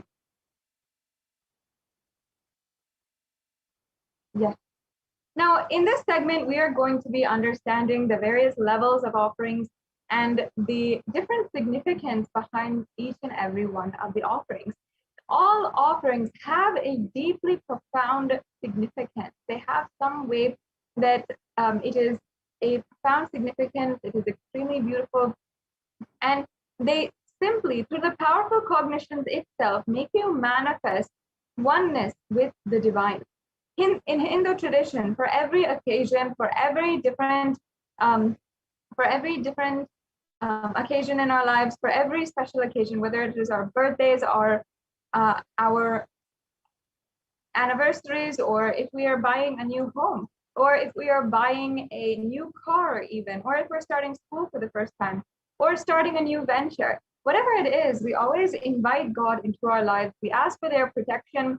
We pay gratitude for the amount of guidance and protection they have, and for bringing us thus far in our lives, and request them to further guide us, further protect us as we take the next step in our life. And that is a part of the Hindu tradition, and it's a beautiful way that we incorporate these offerings in our life. Offerings are a way that we manifest living enlightenment, literally living the science of enlightenment, practicing the presence of God. That is the extremely profound beauty of it all. And offering is not at all made out of fear or greed, like many people say. And many people try to misrepresent these offerings. Offerings are giving of a divine gift and pure love and devotion and oneness. And it always consists of two parts, giving and accepting. And when an avatar lands, the offerings are purely a part of the grand Leela played out only for the purpose of enlightenment. The truth is that the divine plays out their many Leelas in our lives in so many different ways. And through these offerings, we offer our gratitude and request humbly at their feet that they continue playing a huge part in our lives and giving whatever guidance that they have been giving and guiding us more and more to manifest the reality that we want. And that is really the ultimate guidance, the ultimate thing that we ask from these offerings when we are making an offering.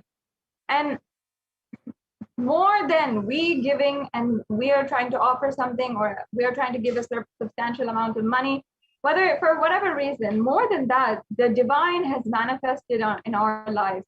And having recognized this, knowing that this is the truth, therefore we manifest our reality and we make these offerings. We take the steps to make these offerings. And I know there are many people out there who strongly feel that Devi Parashakti has manifested in their lives in so many different ways, whether it is manifesting the type of relationships that we want, or the type of the amount of wealth that we want in our bank accounts, or anything. Devi Parashakti has already manifested, blessed, and given us the insurance and her protection. So many people have even healed from COVID, have healed from so many diseases. There have been so much that Devi Parashakti has literally healed and blessed. Many people even walking out of chronic illnesses and even lifetime or long-term addictions that they have been going through. And so many sharings also we have been seeing on NTV as well. And we have been able to interview the people who have had beautiful blessings from Devi Parashakti. And if to those people, all of you who Devi Parashakti has already showered so much in your life, there's thousands who have benefited and their lives have been transformed from the blessings of Devi Parashakti. So you can, if you're out there and you really want to offer your gratitude to Devi Parashakti, this is the opportunity. This is the different ways that you can offer your guidance. And even for the fact that Devi Parashakti is guiding us, protecting us continuously, that is another beautiful reason why, if you need a reason for making these offerings, because Devi Parashakti has already graced planet Earth in manifesting through the Nija Avatar, the supreme pontiff of Hinduism. Her energy has been made available on planet Earth, and she is literally giving herself to all of us. And out of our gratitude, we can offer our gratitude to Devi Parashakti in this way. So as we are beginning this segment in today's program, and we want to make an offering, let us first chant the Dhyana Shloka for Manonmani, the very form of Devi Parashakti who is seated on the lap of Paramashiva. Indu nivabeda karavahni nayanam syat pankajavaravaya japaksha sarayuktam angahima bhushana vichitravasanam syat tunga mukutojvala manonmani swarupam. And the beautiful translation of this verse describes Devi as moon-like face, holding the Vedas or the books in hand, fire in eyes, and with a lotus flower gracing and blessing hands, in one hand with the japamala, and the other beautifully decorated with jeweled ornaments and wonderful clothes and a shining bright crown. Her name is Manonmani. The next slide, please. Now we'll be chanting the next Dhyana Shloka. Dhyaye devim trinetram shashimi bhavadhanam vedahastam dadanam savye padmam varadavakare chavayam chakshamalam divyerabhare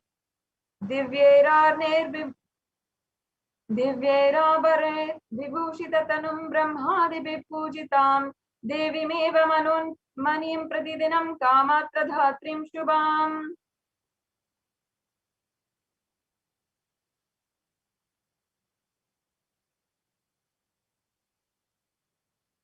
And in this description, Devi Parashakti is described. I meditate on Devi with three eyes, glowing like the moon and holding the Vedas, lotus embracing with blessing embracing hands. She is wearing beautiful ornaments. She is worshipped by Brahma and other many gods and showers auspicious boons for all actions every day.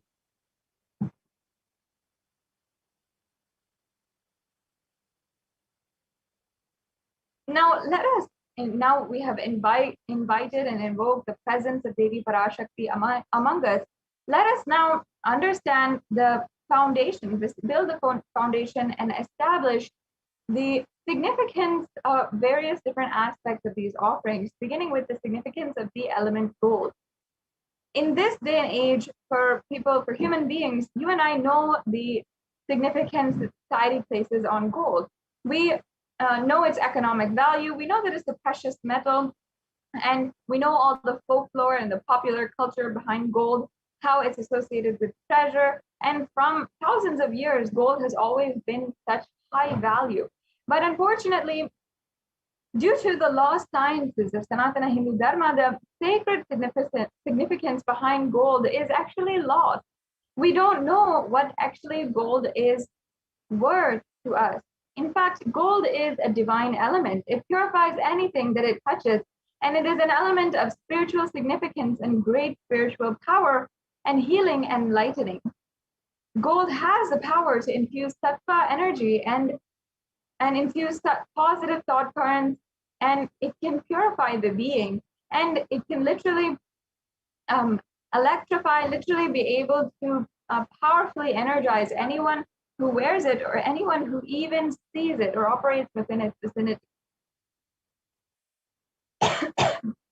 Excuse me.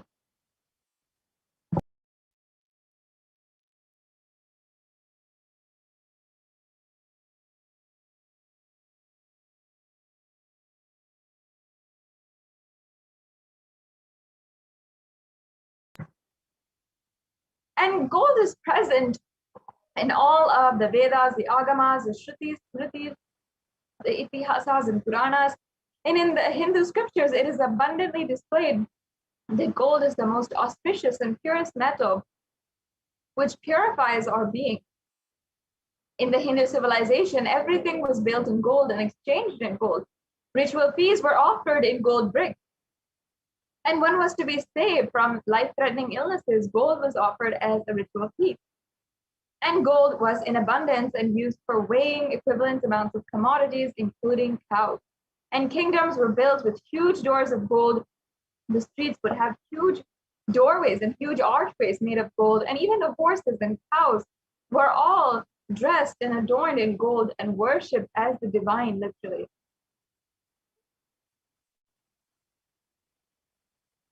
The next slide, please.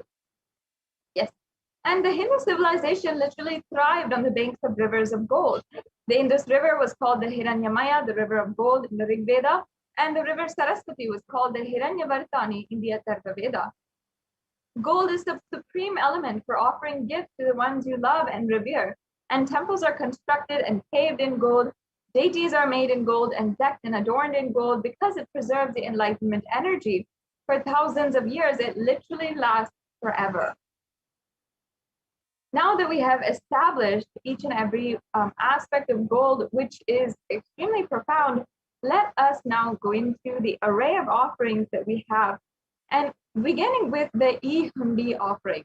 The E-Hundi offering is a beautiful offering which you can do for any amount. It's a general donation. And all of us Hindus know that whenever we go to the temple, we usually offer a few coins in the plate of the pujari, or we offer in the hundi, and that is a part of our sacred sentiment. Simply out of our gratitude for the divine gracing us, making themselves available to us on planet Earth. That itself is what we are so devoted to them for. And Devi Parashakti is described as the one who adores and accepts all kinds of devotion when she is named as Bhakti Priya in the Lalita Sahasranamam. And there is a beautiful verse which I'll now be chanting from the Lalita Sahasranamam. Bhakti Priya Bhakti Gamya Bhakti Vashya Bhayapaha Shambhavi Sharadaradhya Sharvani Sharmadayini. Devi is fond of true devotion and is realized through true devotion. She can be won over through true devotion, and she removes all fears.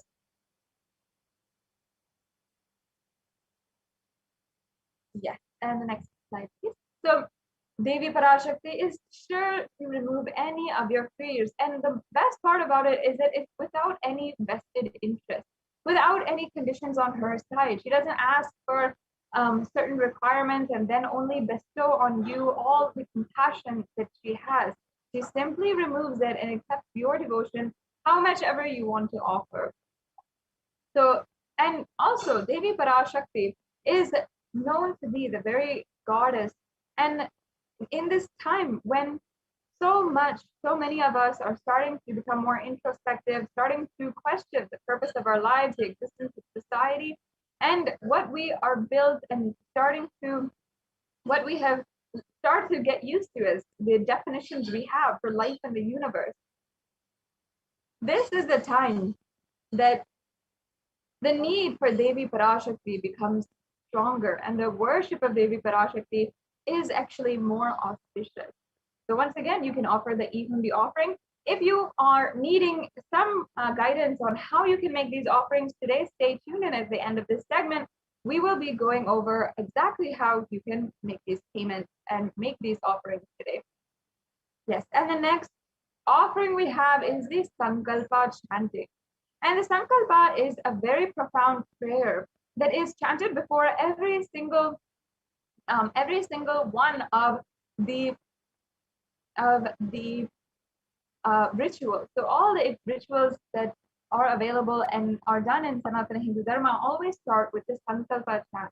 And especially when you are making an offering, this very offering has your name incorporated into it.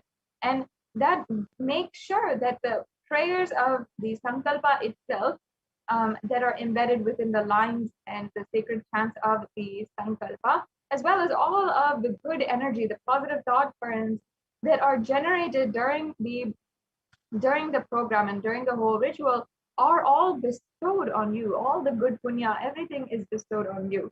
So that is actually what the Sankalpa chanting has significance. And not only that, it has beautiful meaning and beautiful prayers for good health, having abundance of wealth, eternally celebrating and a feeling that everything is eternally auspicious, and also ultimately being and experiencing the oneness with the avatar himself. And there is a beautiful verse from the Devi Mahatmyam, chapter 12, verse 34, where it says, or it means, the goddess enchants this universe and she herself gives birth to this universe. That goddess, being prayed without interest in anything, gives the knowledge that leads to salvation and gives wealth in the materialistic sense. So offering this Sankalpa, the conscious resolution, is a beautiful way that you can achieve the fruition of your desires and wishes, whatever you are yearning for. And not only that, it is a beautiful way to cause your reality.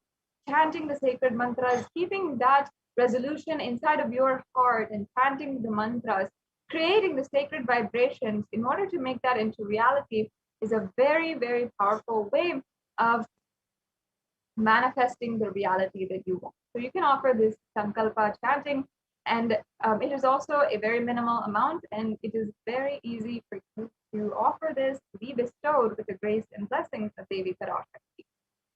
Yes, and we're moving on to the next offering. I think we skipped a few offerings in the slides. I request if we can go back. Yes, we can go back.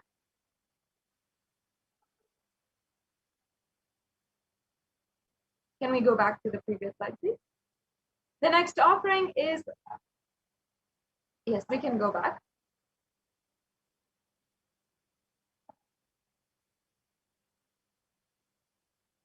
Yes, the next slide, please.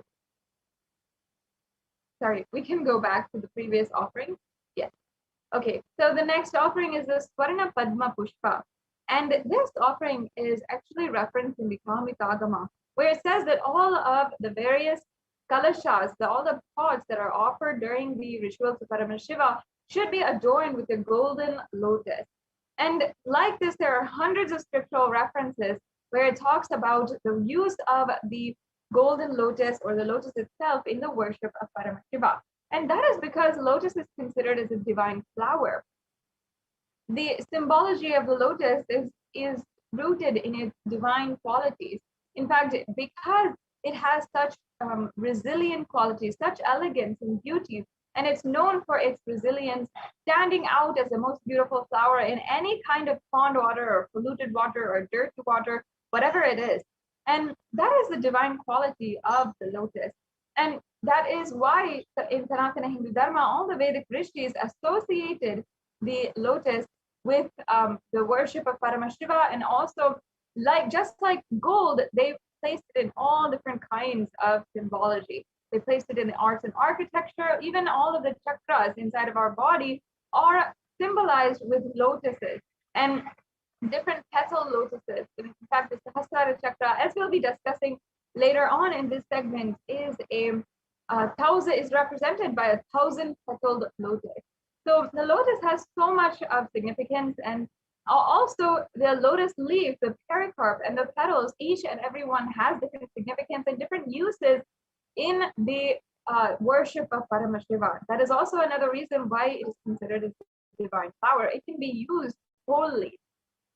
The same way with the coconut and so many other different ways, the elements and the natural gifts that can be used in many, many ways, all of those are considered divine, because literally they are like Ganga. They are just for the whole people and can be used in any which way that people want. And so as well, the Shakti of Paramashiva is also considered the lotus, and the base of the Paramashiva Linga is also considered a lotus, and the disciple of Paramashiva is also a lotus, which is about to bloom. So you can offer this Varna Padma Pushpa, the golden lotus, in order to have the blessings of Devi Parashakti radiate the state, face, and powers and being of Devi Parashakti in any adverse situation in your life, just like the divine goodness. Yes. So now we have the next offering, the Swarna Metti, the golden toe ring. And the toe ring actually has its origins and roots in the references of the Hindu scriptures. And even though today the popular culture uses a lot of toe rings, and toe rings have become very fashionable nowadays, still in the Sanatana Hindu Dharma, we have the oldest reference for the use of the toe ring. And in fact, even until today, the custom is that during the Hindu marriages, the toe ring is adorned on the bride, and Devi Parashakti is invoked in the bride. She is literally worshipped as Parashakti herself, as the divine feminine consciousness, and she then is adorned with this toe ring. And that actually is referenced here in this verse, and which I'll be chanting right now. Nakhadiditi samchana namajjana tamoguna padadvaya prabhajala parakrita saroruha. This verse is from the Saundarya Lahari, a very beautiful chant and ode tribute to Devi Parashakti, composed by Adi Shankaracharya, the incarnation of Paramashiva, who literally lived in around 1000 AD, and he was considered as a survivor of Sanatana Hindu Dharma. And this chant, the verse means, "You whose brightness from toenails destroys the darkness of ignorance from the minds of your devotees to prostrate at your feet. You whose brightness from your 2 feet overpowers that of the lotus flower."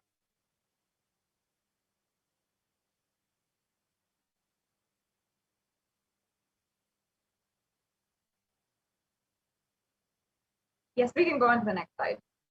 So as you can see, this is the very beautiful meaning of this verse. And as you can see, it's not just her feet, which are so extremely auspicious, but even her toenails. If they grace you, that is the power of Devi Parashakti. If the toenails grace you, even just a small half an inch of her body, of her divine graceful body, the last half inch that there is for her body in her presence, she literally can remove all the darkness, all the ignorance of her life.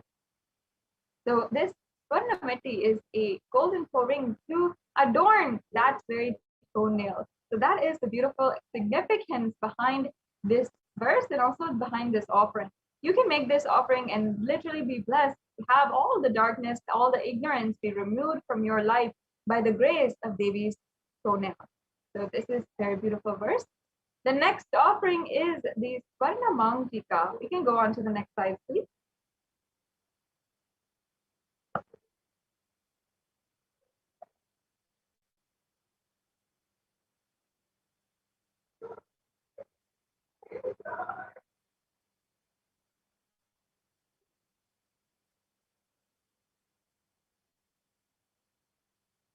Yes, we can go on to the next slide. The next offering is the Swarna Mantika, another offering which is extremely significant. And nowadays also in popular culture, we're starting to see, or we have been seeing how the headdress is adopted from Hinduism and put in all types of different jewelry.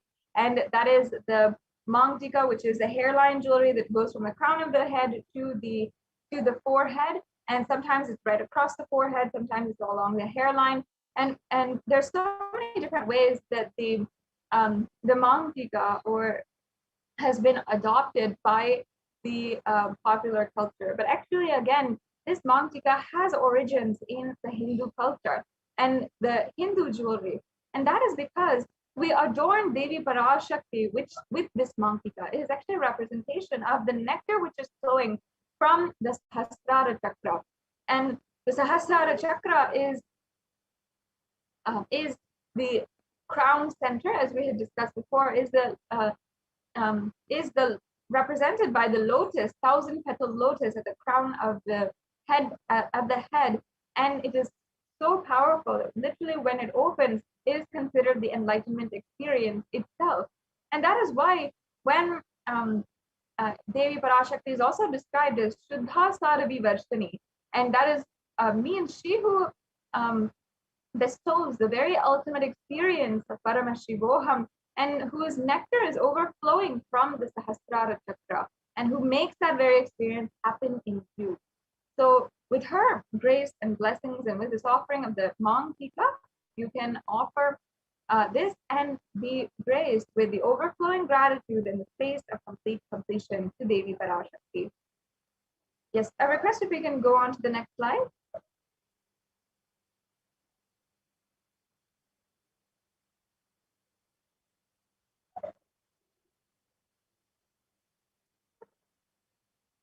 There seems to be a technical glitch.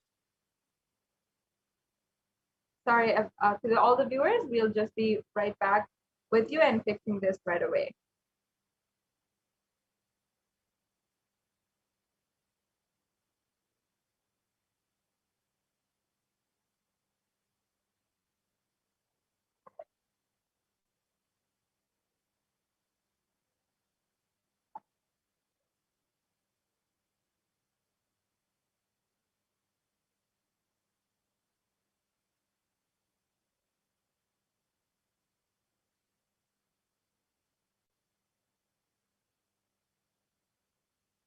Yes, can we go on to the next slide, please?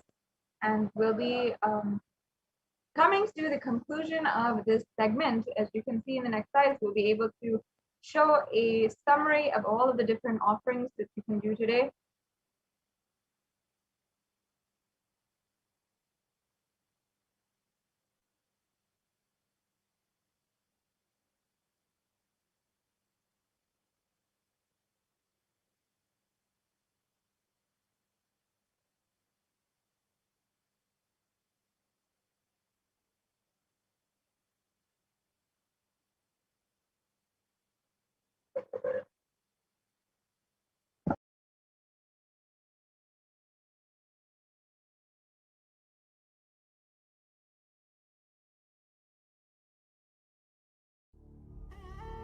What I mean by the word Kailasa, listen intensely.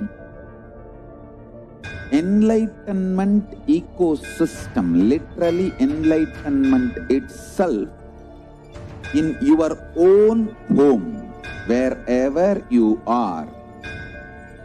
If you cannot come to Kailasa, it's okay. Kailasa can come to you. Kailasa coming to you is Kailasa.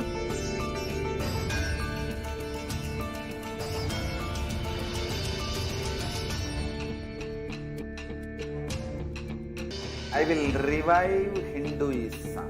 I am a Hindu revivalist, not by any revolution, but by evolution.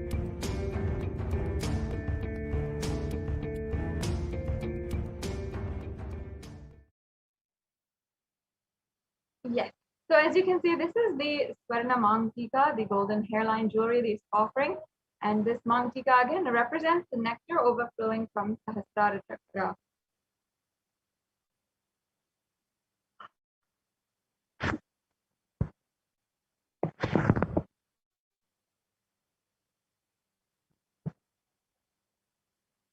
Yes, the next slide, please. Now we have all of the, yes. So the next offering is the Pratyaksha Pada Puja. And this offering is not just offered to Devi Parashakti, but also the Guru, the Supreme Pontiff of Hinduism, Jagat Guru Mahasanidhanam, His Divine Holiness, Bhagavan Nithyananda Paramashivam. And there are so many different references for the offerings made to the Guru. And there's so much which is extremely significant to the Guru. And in even in the life of Sri Satya Sai Baba, there are so many beautiful moments, and even in his incarnationhood, upon realizing his incarnationhood, he sings the chant Manasa Barjare Guru Charanam, and from there he starts singing the praise of the Guru. Even Adi Shankaracharya, the great incarnation of Paramashiva as well, whom I introduced before, had composed the Guru Padaka Stotram, and verse upon verse of absolute poetic meaning and so much of deep sacred sentiment for the feet of the Guru and the grace of the feet of the Guru. And not only that, the Supreme Pontiff of Hinduism himself has spoken on the beautiful significance of Guru, the Guru Tattva, the Guru principles, and has even himself relayed and conveyed and initiated every single one of his devotees into the beautiful Guru-disciple relationship, which he himself had with his own Guru and incarnation of Paramashiva, Arunagiri Yogeshwara. So just in order to manifest this deep and enlightening relationship with the Guru, you can offer this Pratyaksha Pada Puja. And there is nothing compared to this offering. One of the most precious offerings that you can make, and many Kailasians celebrate doing this offering at least once or twice a year. And you should ensure that you are one of those people who is continuously reminding yourself of the most sacred, valuable thing in your life, the feet of the Guru, the grace of the Guru. So with this offering, you can offer and surrender at the feet of the Guru and offer the Pratyaksha Pada Puja, and literally you will see how you manifest anything you want in your life after that. Yes. The next offering is also at the feet of the Guru, the Vastra Seva, which is the Alankaram offering, where we're offering the sacred cloth, and this is for at the feet of the Supreme Pontiff of Hinduism, which you can offer as well. Yes, we'll now go on. As you can see here, we have all the 9 different offerings that are available today: the Evundi offering, the Sankalpa chanting, the Devi Sahasranama Kasu, the Mukta Anguti, the Swarna Padma Pushpa, the Swarna Meti, and the Swarna Mangtika, the Pratyaksha Pada Puja, as well as the Vastra Seva. And also, one of the offerings that we also have available today is the Mukta Anguti. And the Mukta Anguti is a finger ring with a pearl. And that finger ring with a pearl is a symbol of compassion for literally the symbol of Devi Meenakshi, whose very embodiment is of compassion. And out of compassion for humanity, she took the form and descended on planet Earth as Devi Meenakshi. So now it's come time let us now understand the three-stage process that we have for the payment.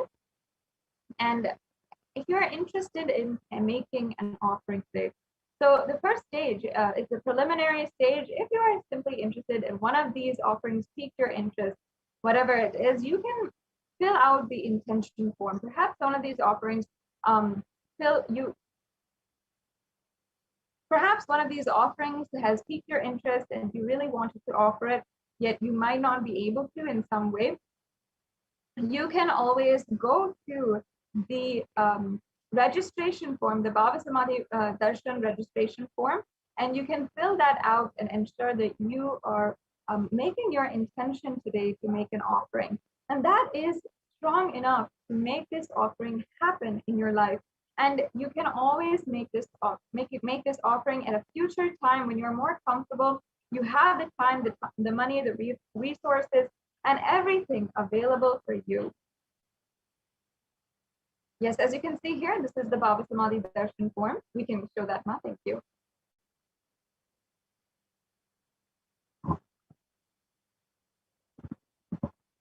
Yes, so this is the BHAVASAMADHI Darshan form, and you can simply fill out this form. You can register for this program and make your intention to make an offering. And it's as powerful just to make an intention as it is to make the offering itself. Because the minute you have that spark and that peaked inspiration to manifest the divine oneness with the avatar, with Devi Parashakti herself, that is the moment you should start acting towards it. And there is no stopping that. The minute you feel that fire and yearning, burning desire to personally offer something and personally manifest oneness with the divine, that is a moment that you should start acting towards it. Make an action today. And this is available for you if you not need to do that. You want to start manifesting these beautiful offerings in your life today. So start by registering in the BHAVASAMADHI Darshan form. So this is the form. Ensure that you're registering and you are you're filling out all the details. As you can see, it's a very quick form, and you can also make your intention for what you might want to offer and how soon you might want to offer it. And also you will be able to get more information as well. For example, there are many other offerings that are available with different occasions and different festivals. For example, for Guru Purnima that we had recently, there's the Tulabharam offering that is there, and so many other different kinds of offerings that you can do for Guru Purnima. And next, we'll be celebrating Krishna Janmashtami as well as Ganesha Chaturthi and Navaratri. So in every single different occasion, there are many different offerings that are made available for you. And even if this is not something that you can do immediately, you can always sign up and ensure that you are getting the notifications and the emails for future events and future offerings that might become available. And never deny that small part of you that might have been awakened today, and that desire inside of you, that deep yearning in order to experience oneness with the divine. Yes, let's go on to the next slide. Yes, so here we have the link for the payment. This is the second stage of the process. And as you can see, it's very simple. If you've been doing online shopping nowadays, you know this kind of payment form, and you just have to select in the drop-down menu the offering that you want to do, and then you can add that to your cart, and then proceed to your cart, fill out, yes, and then you can proceed to checkout after you've reviewed all your items in your cart and see that that is okay with you, and then you can fill out your billing details as well as your payment details. There are several different options for the payment, as you can see, the different kinds of credit or debit card you can use. And then once you've filled that out, you can submit your payment. And after this process, again, it's a very simple and very easy process. After that, you need to go to the Sankalpa Names 2021 form. And this form is available at tiny.cc/Sankalpa2021. And as you can see, you have to fill this form out, and you'll be asked for the names of yourself as well as your family members. And you have to fill that out and ensure that you are giving these details. This form will also ask for other details such as your gotra, your nakshatra, and many Hindus will know this information and know that it is a part of the Sankalpa mantra, which is chanted during the during the rituals. However, if you do not know this, perhaps you don't have a background in Hinduism, you don't know exactly what is your gotra, your nakshatra, then you don't need to worry. You can just submit your names and proceed with submitting the form. So anyone can offer, you just need your names. If you have the information of your nakshatra and gotra and other information, you can always fill that, and those will also be chanted during the puja. And so as you can see, these are the links for the forms once again. And we also have another option, which is a YouTube super chat that you can offer. And in YouTube, there is a very exciting feature where you can go to YouTube and you can make a donation. And first, make sure that you are a part of, and you can join, as you can see here, and make sure that you are joined as a member of the Kailasa's HDH Nithyananda YouTube channel.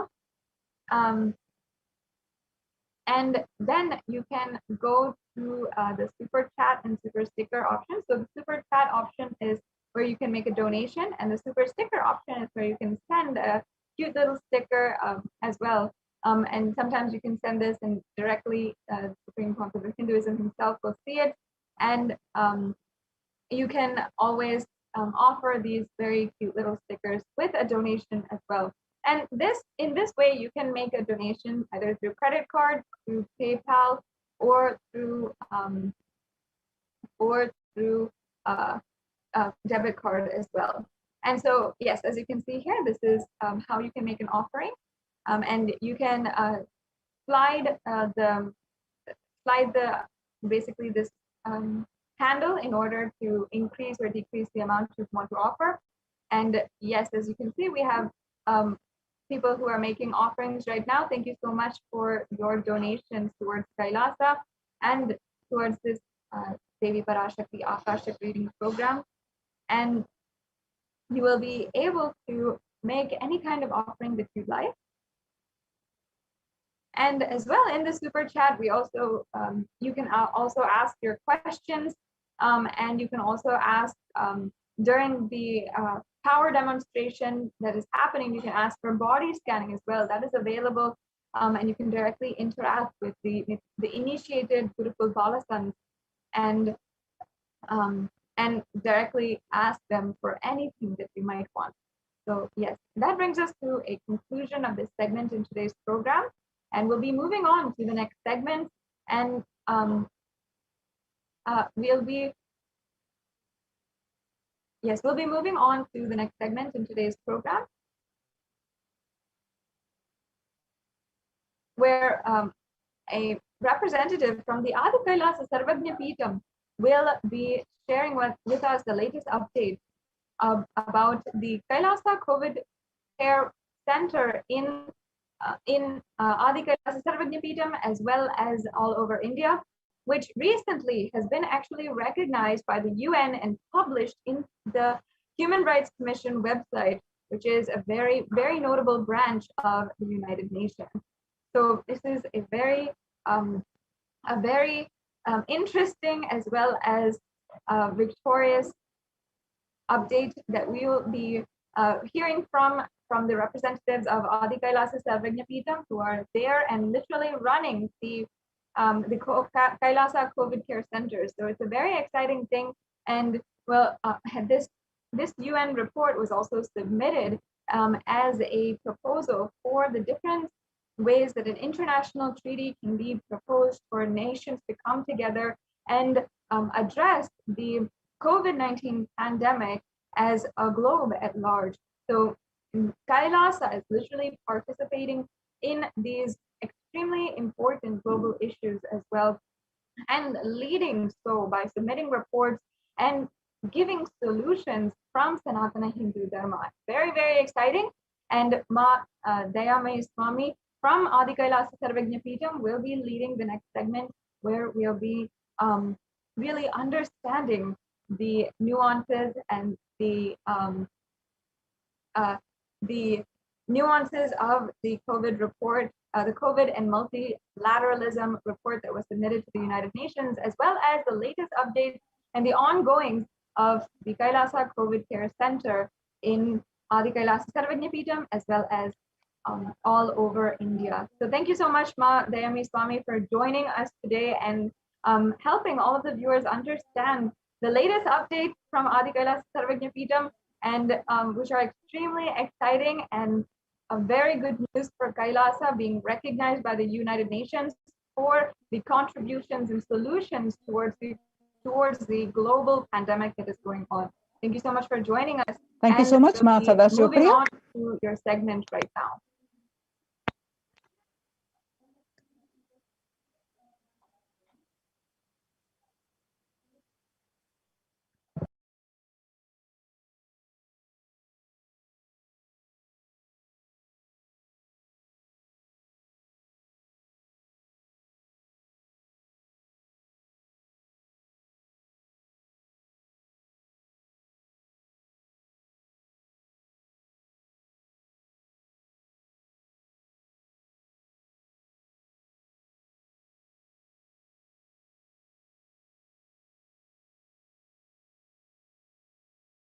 Nityanandam, everyone.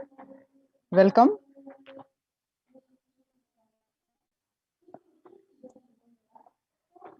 So now we're going to present in this segment the Kailasa's de facto spiritual embassies, the COVID care protection centers, how these de facto spiritual embassies are helping the participants of these who have joined their in overall their health, wealth, peace, joy, bliss, and protection from COVID care. So let's understand. And this centers, this submission has been recognized by the United Nations. We are going to see the detailed report of the submission of the United Nations by the Kailasa and how we're going to understand detailed report of this United Nations recognition of this report. And well, let's first understand these about these centers, Kailasa's de facto spiritual embassies, the COVID care protection centers, with the blessings of the Supreme Pontiff of Hinduism, Jagat Guru Mahasannidhanam, His Divine Holiness, Bhagwan Nithyananda Paramashivam. Let's start with the Sadguru Vandanam. Nithyanandam Paramasugadam Kevalam Jnanamurtim Dvandvatitam Gagana Sadrusham Tattvamasya Ekam Nityam Vimalamachalam Sarvadi Sakshibhutam Bhavatitam Trigunarahitam Sadgurum Tam Namami. Yes.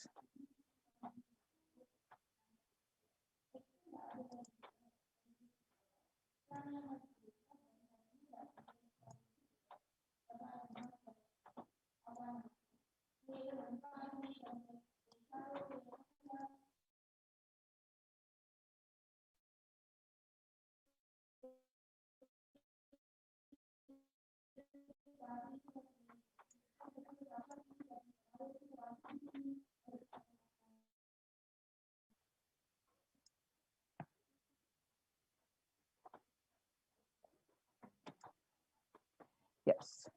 So the Kailasa's multi-layered quarantine opportunity and the Kailasa de facto spiritual centers in India during the COVID-19 as a practical solution, resulting in health, joy, and bliss.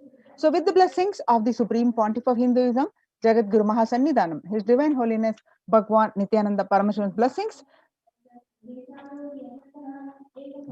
on 5th June 2021, Devi Parashakti revealed that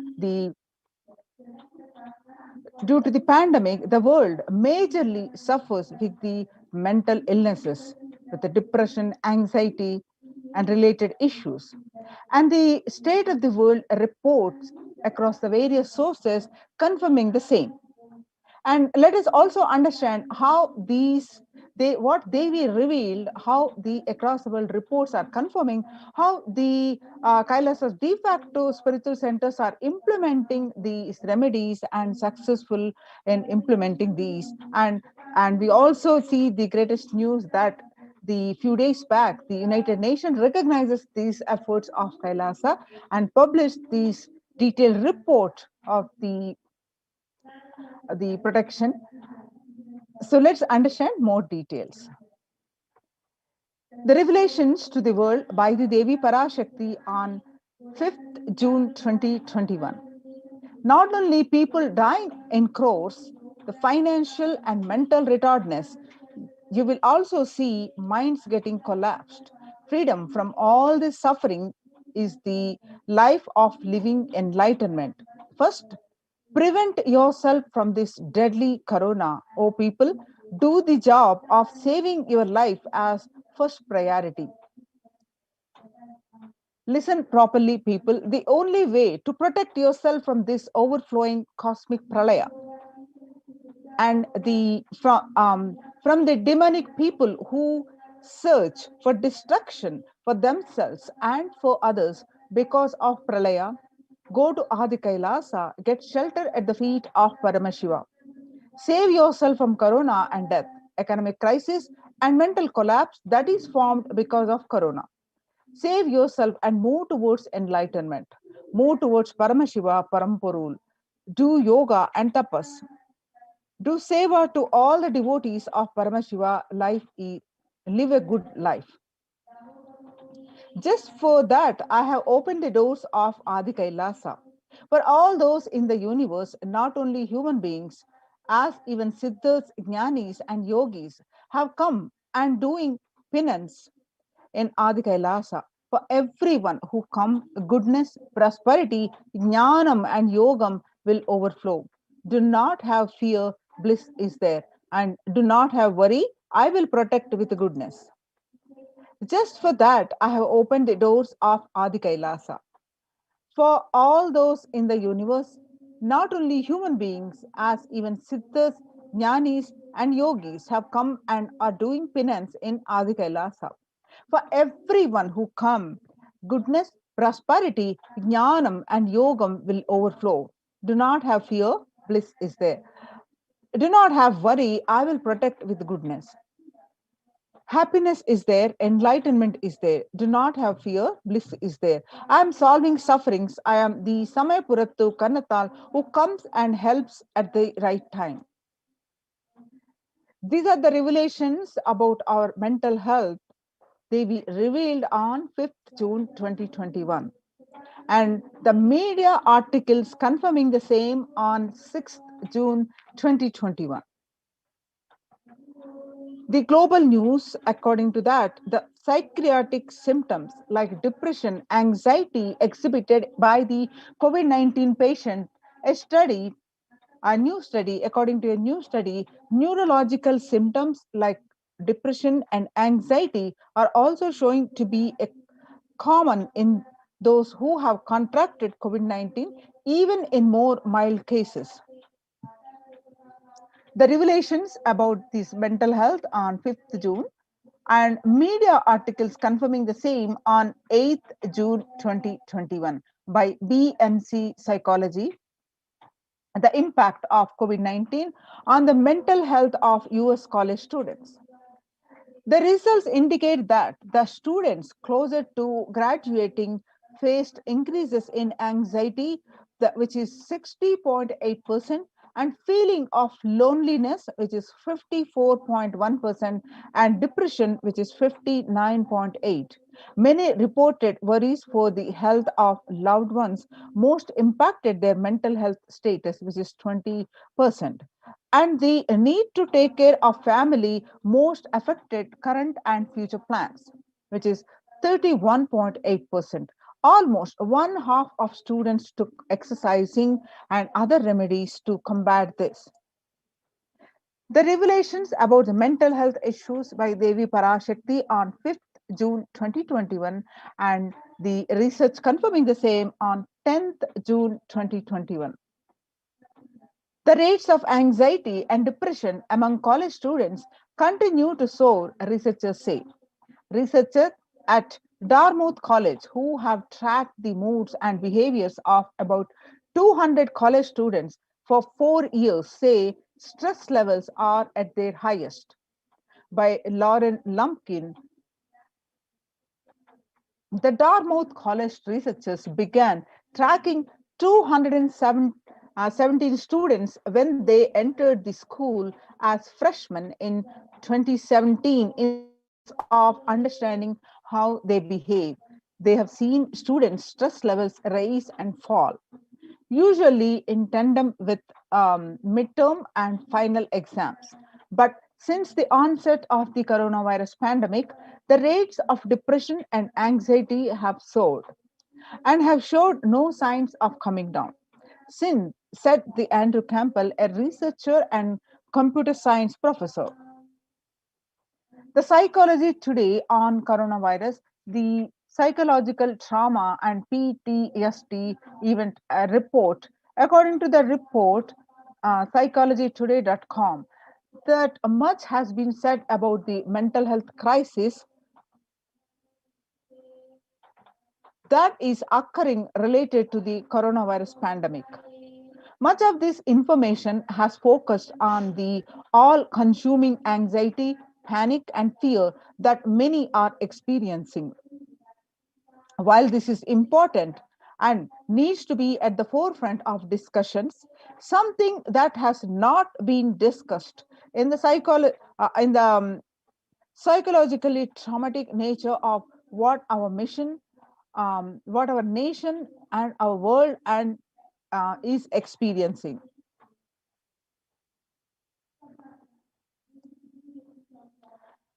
The increased prevalence of the post traumatic stress disorder, the PTSD, is expected to emerge as a primary factor driving the growth of global post traumatic stress disorder therapeutics market over the period of um, 2020 and towards what it's going to be 2027.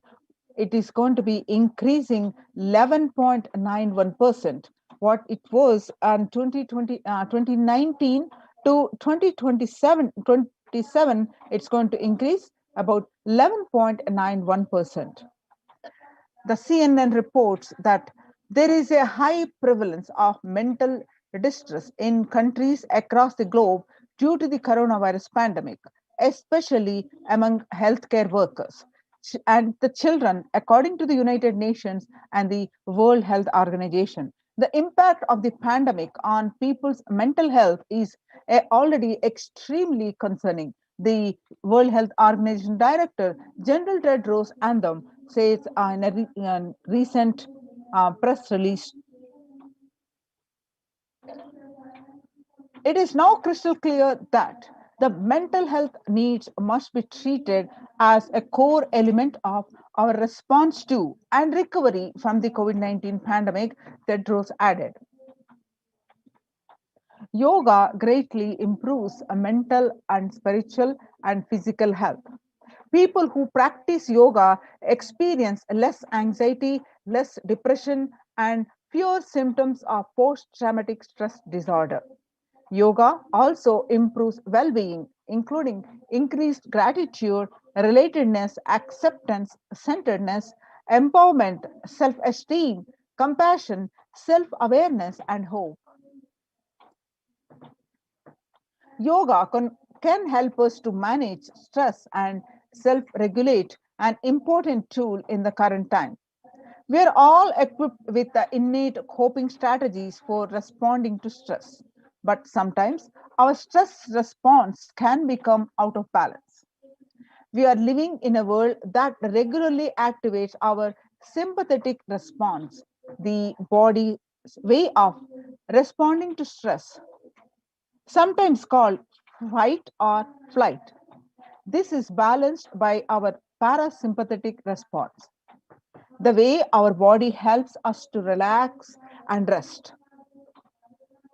Yoga can help bring the parasympathetic response back online and allows us to find balance. Activating our parasympathetic response brings us into a restful space and allows us to find calmness, connection, and compassion.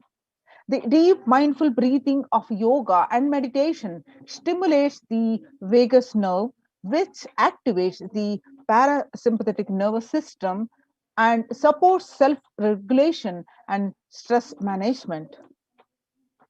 Yoga can be a valuable tool for self care, especially in challenging times. Yoga is now being used as an empirically based treatment, often in combination with other interventions, with benefit for both physical and mental health. Many clinicians are recommending yoga as it may help support the effectiveness of the traditional treatment approaches. The psychology today, according to that, according to the reports on psychologytoday.com, when we actively choose a tool of self-care, we better equip ourselves to survive and seek resilience in different circumstances. While it is but one tool, yoga offers the potential for connection and well-being, even in these challenging times. Spirituality benefits mental health. Research shows that individuals have better mental health if they belong to a particular community or have religious beliefs. Spirituality can help people in many ways. First and foremost, spirituality or religion can help people find meaning in their lives, which is instrumental in improving one's mental health. In addition to endowing meaning to your life, it has the potential to improve mental, physical, and emotional well being as well. It has been a source of relief and comfort from various challenging issues for thousands of years. Now, the revelations um, to the world by the Supreme Pontiff of Hinduism, Jagadguru Mahasannidhanam, His Divine Holiness Bhagwan Nithyananda Paramashivam, on 22nd May 2021. Paramashiva is very clear. Focus on making your body alive. Live alive. Mind is obsessive, compulsive reaction. It is nothing but a bunch of unconscious reactions. Do not try to sympathize with the mind. Make your body and life alive. That is the only priority for all of you. I am talking to everyone who has a little love and sympathy for me. For all of you, take this as a guru walk. Make your body continuously, consciously strong. Gym will build muscles. Make you look very nice in the outside, but only yoga and Ayurvedic lifestyle will make you your body conscious. Just see all over the world, all the gym bodies are just dropping dead. Only yoga will make your internal organs strong and your ability to manifest consciousness strong. Let me give you the solution from Paramashiva to protect yourself from this whole pralaya, not just from corona. The amount of depression, the mental sufferings, the way the whole world is suffering, the kind of poverty happening, people losing their job, income, having insecurity, comforts being lost, so much. Just make your life extremely strong.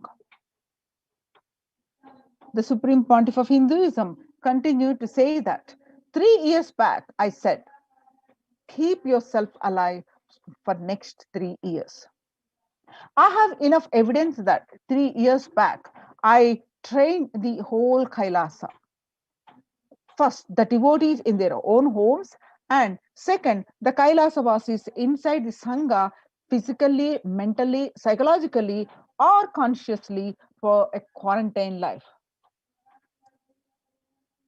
for being active without getting mentally broken by being in one place, doing intense yoga, making the body and internal organs strong, taking bay leaf, neem juice, tulsi, haritaki, triphala churna,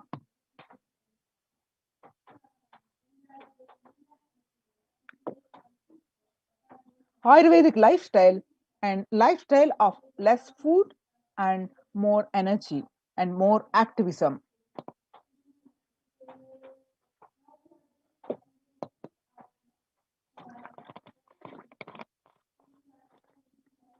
The Supreme Pontiff of Hinduism continued that I only told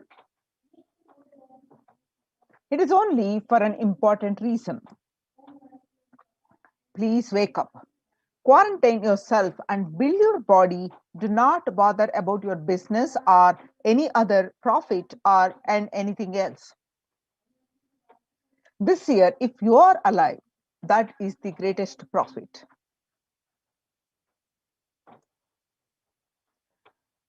Now, the greatest news is few days back, the United Nations recognizes Kailasa's report on COVID-19 and multilateralism.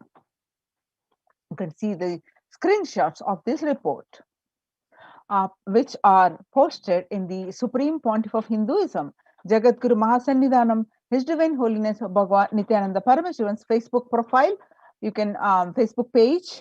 You can see the report.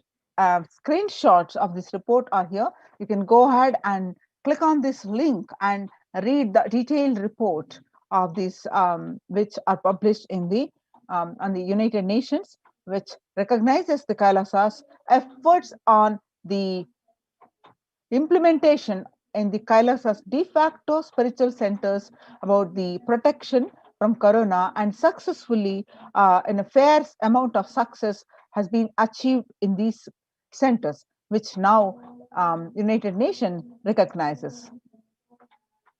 The report published on their website www.ohchr.org. The Adi Shaivat minority tradition, the report on the globalization of disease has led the world to be only as resilient as the least resilient country and person, especially for highly contagious COVID-19, which has spread the scale and severity not seen since Spanish flu.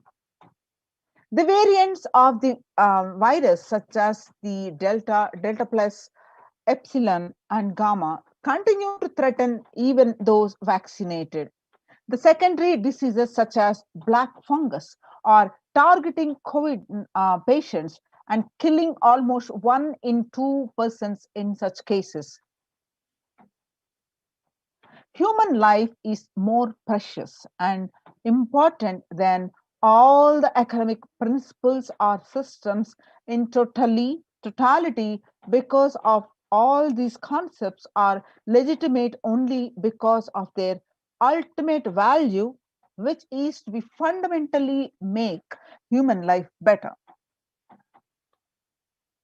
At least until this ongoing crisis ends, all the economic policies which are related to money, banking, fixing prices of commodities, etc., need to be revised to make sure no human being suffers from hunger or the absence of required medical care.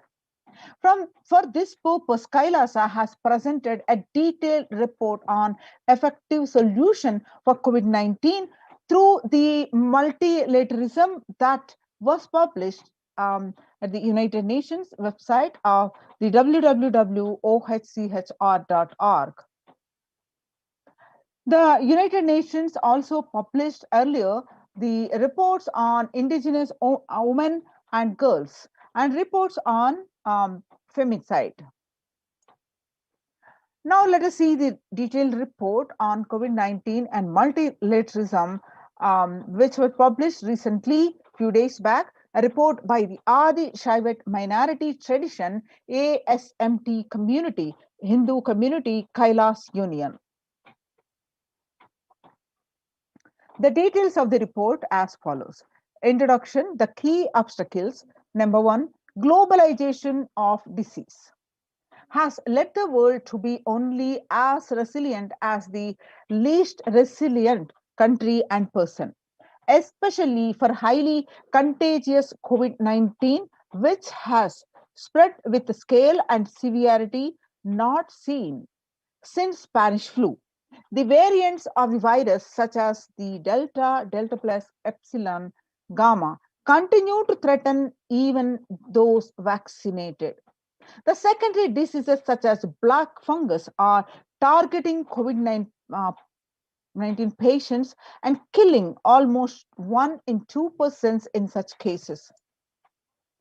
The distorted policy decisions and conflicting principles can lead to prioritizations amongst the nations within, leading to various extremes, such as the hoarding of vaccines in some places, the wastage of vaccines in others, and an unaddressed shortage of vaccines globally. Third, pandemic has exposed the fragility of the global system. The disruption in the supply chain is especially worrisome for essential food supplies, which disproportionately affects the already most vulnerable situations.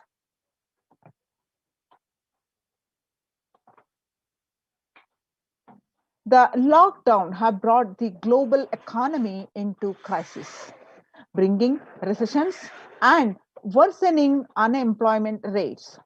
The frequent lockdown and the ongoing threats of famine, especially in countries where employment is predominantly informal, are exacerbating worries that starvation may cause more suffering than the virus itself.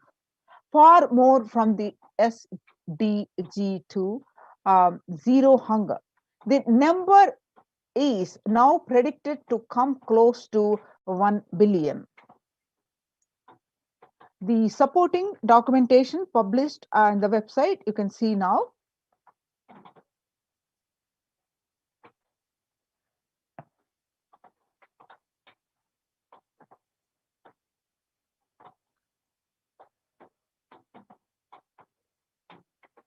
See more articles. Now, let us see the solutions submitted. The first, the A, revised economic policies. Human life is more precious and important than all economic principles or systems in totality, because all these concepts are legitimate only because of their utility value, which is to fundamentally make human life better.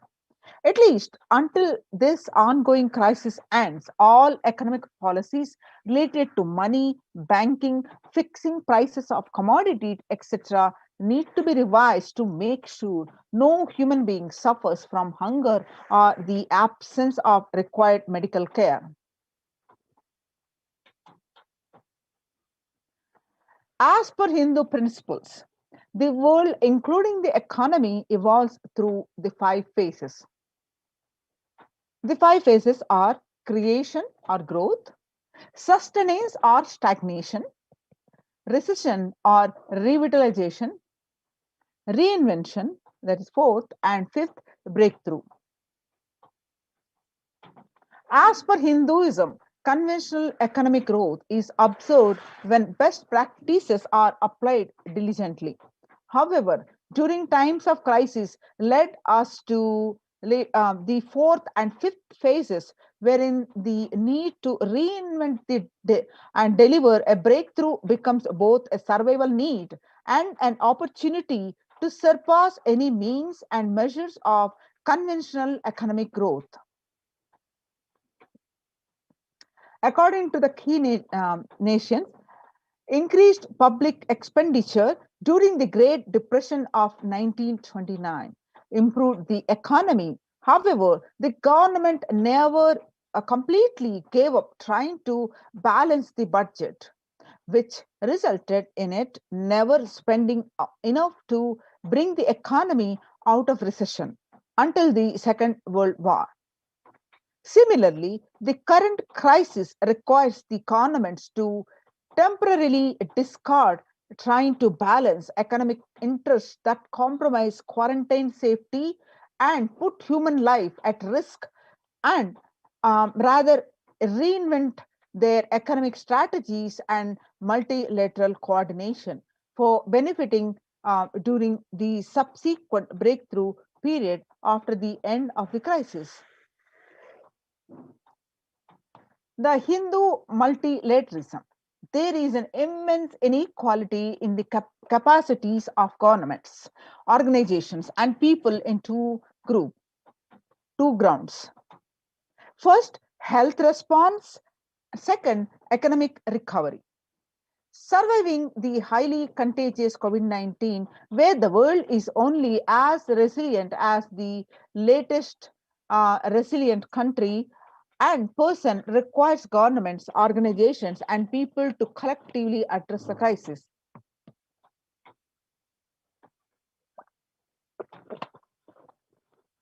From 3200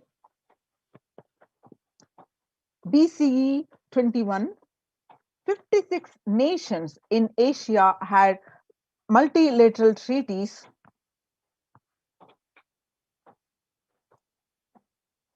based on the Hindu principle Vasudhaiva Kutumbakam. That is, the entire world is my family. This is from Maha Upanishad, chapter 6, verse 71. You can see the supporting articles here.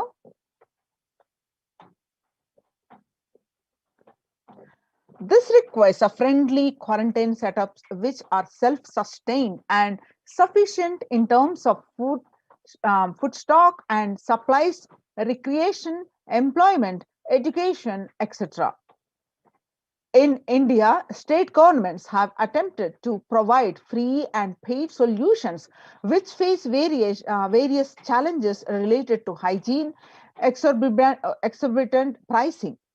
Some facilities have seen challenges related to requests for private accommodation. The experimental townships, such as the Auroville, have demonstrated a fair amount of success in creating a friendly, safe, and compliant quarantine facility. However, solutions such as Auroville are not open to the public.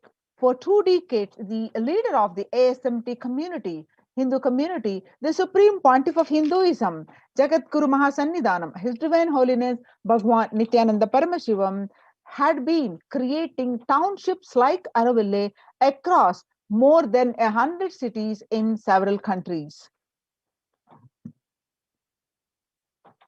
Most of these townships, such as the ASMT Monastery, India, Bangalore, have been open to offer multi-layer quarantine as a free public service with free food and accommodation, free internet to work from home. The ASMT community has seen a fair amount of success in these townships with zero reported cases of COVID infection in the past 2 years and has already saved many lives.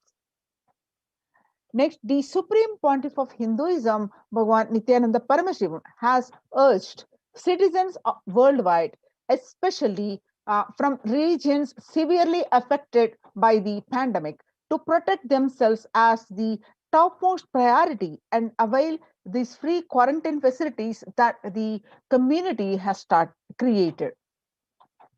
Especially as home quarantine has failed for many and is known to be a primary reason for a large number of deaths in many scenarios.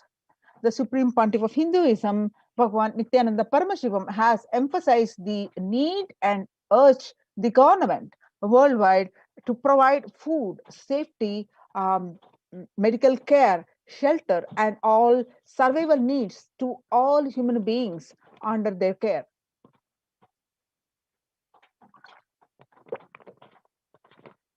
With absolute multi-layer quarantine until coronavirus is eliminated from planet Earth, including all different strains of virus.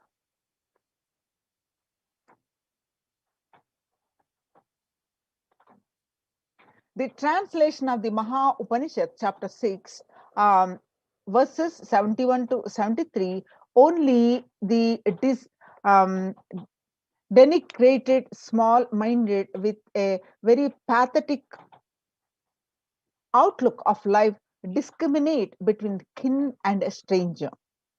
While for the magnanimous, the entire world is a family. And you can see the supporting articles now.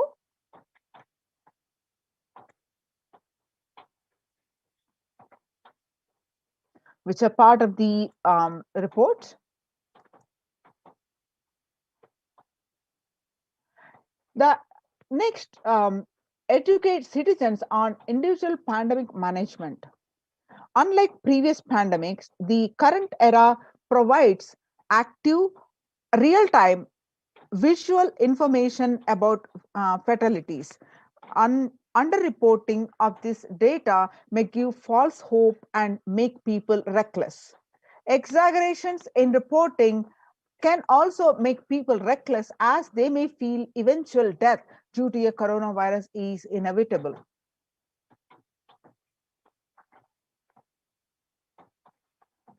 Proper education is extremely crucial, as it will dramatically reduce the number of deaths and reduce the challenge on the healthcare systems. Alcohol-related deaths have hit a record high during this pandemic, and long post-lockdown liquor lines are some extremely worrisome issues regarding which people need to be educated. As a top priority, people need to be given confidence in their life and security about their future for them to stop behaving recklessly or fall into depression and commit suicide. Next, the leveraging best of different economic systems based on charity, barter, and money. The ancient Hindu economic treatise by Paramashiva, the primordial Hindu divinity, describe three kinds of economic systems and their principles. First, for things that do not perish by sharing, such as education and knowledge, Paramashiva recommends that no fee be charged. Second, for survival needs, such as food and healthcare, barter and charity are recommended. For all other infrastructure development works, services, and commodities, gold and conventional currently based transactions are allowed. These systems are still in practice in the modern day, but grossly overlooked and not sufficiently studied with their close relation to mainstream economics. The World Health Organization and the GISAID provided early access to data regarding the virus. This is an example of an open knowledge-based economic policy where the crucial data about the virus was not monetized. Similarly, South Korea helped the USA access masks and testing kits. And there was a hope that this would lead to a reciprocal arrangement in terms of vaccine, which is like a barter-based model allowed in food and healthcare.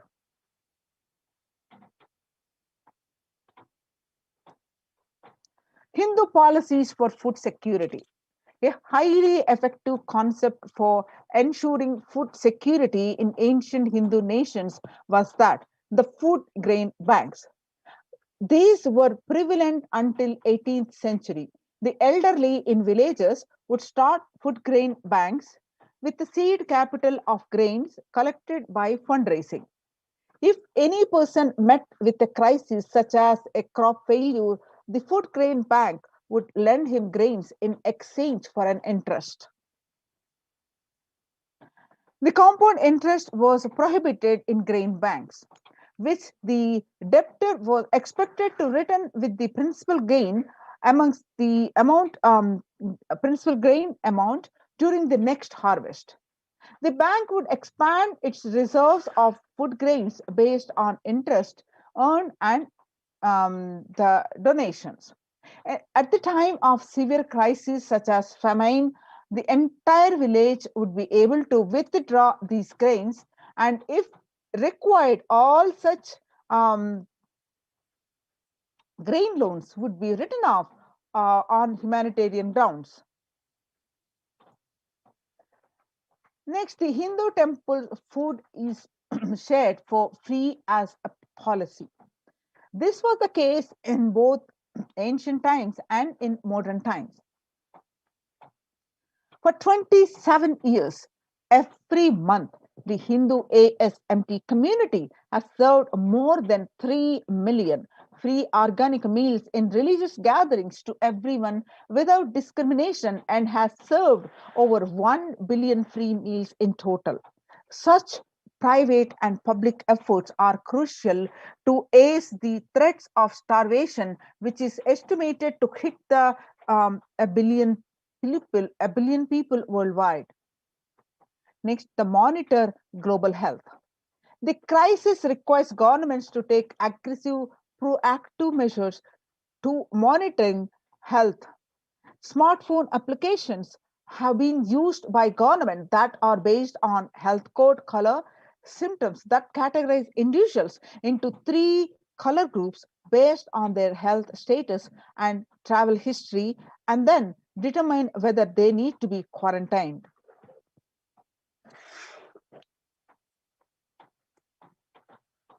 You can see the supporting documents which are part of the submission.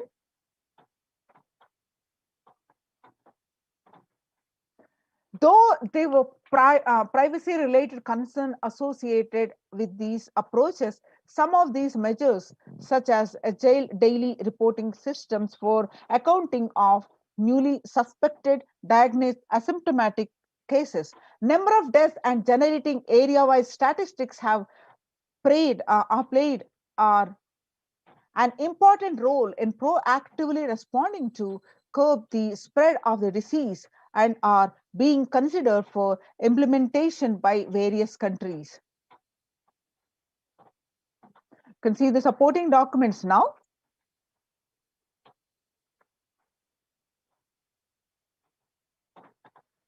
The traditional medicine. In Hinduism, nature and planet Earth are respected as a living divine mother, energies capable of providing us with all our survival needs, that is, food, medicines, etc.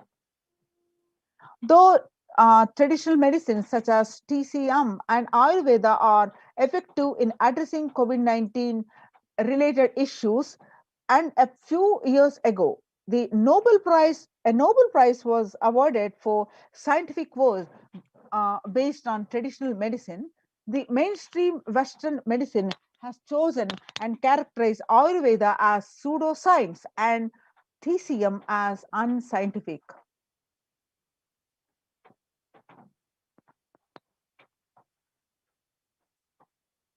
Such demeaning of traditional medicine systems have led the nation to consider taking defensive unilateral decision to protect their interests. The outright rejection of traditional medicine is not wise, and such policies should be revisited, especially as these medicine systems are time tested and have kept people healthy for several generations. Kailas Union recommends governments worldwide provide solutions like Kailasa's Hindu medicinal care, which includes completely free of charge services such as Ayurveda, Yoga, Siddha, and Western medicines, and multi layered quarantine for complementing their ongoing public health efforts. You can see the supporting documents.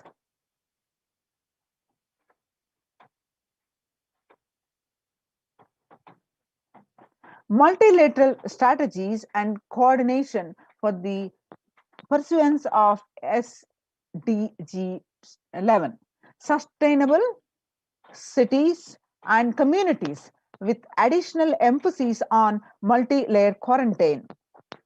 The emphasis on multi-layered quarantine protection without disrupting life and economy, such that the effects of lockdown are unnoticeable. The waiver of patients on extremely essential vaccines and common global funding of vaccines.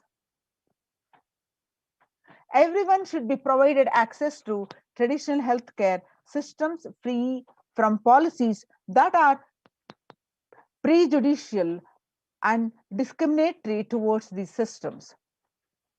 The creation of food and grain bank systems and other traditional economic systems are described in this report would help the most vulnerable people of the world.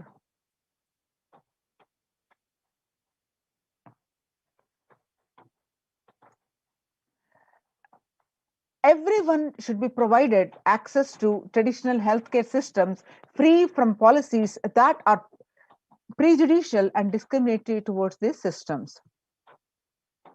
The creation of food grain bank systems and other traditional economic systems as described in this report would help the most vulnerable people of the world.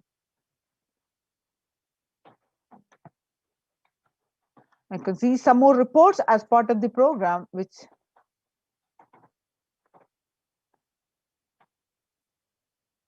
so now we are seeing the report of the successful implementation of these COVID care centers. And now join COVID care production centers now. Register now through the link below, https://kailasa.org Kailasa Care. We'll continue after a short break.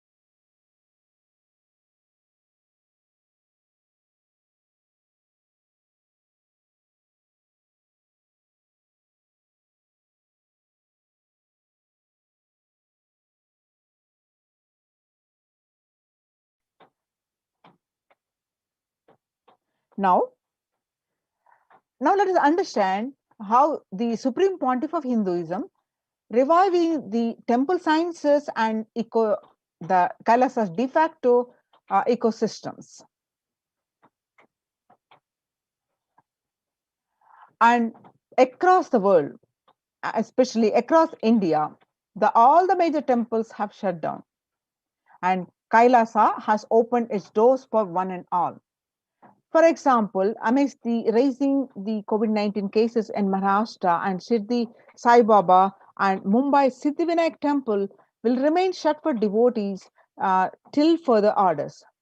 The Sai Baba temple will remain closed for devotees till further orders, said the Ravindra Thakore, the officiating chief executive officer, Sri Sai Baba Samsthan Trust. The Siddhi Temple administration took the decision after the Maharashtra government on the recently announced a weekend lockdown and night curfew in the state to control the spread of coronavirus. The famous Puri Jagannath temple is now closed for public.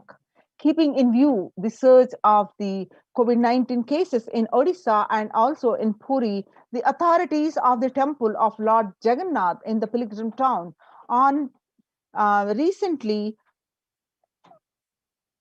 took a decision to close down this temple from May 5th to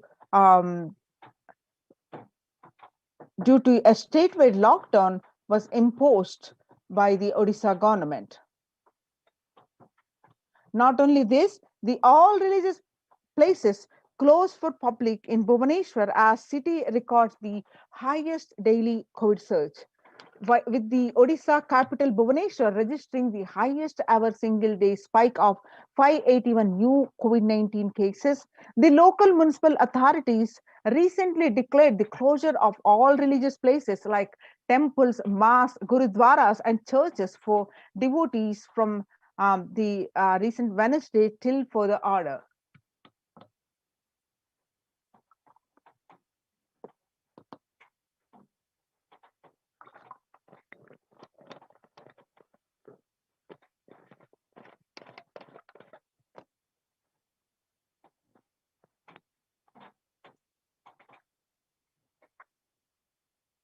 In Uttar Pradesh, the major Madura temples ban entry of devotees amidst the COVID-19 surge.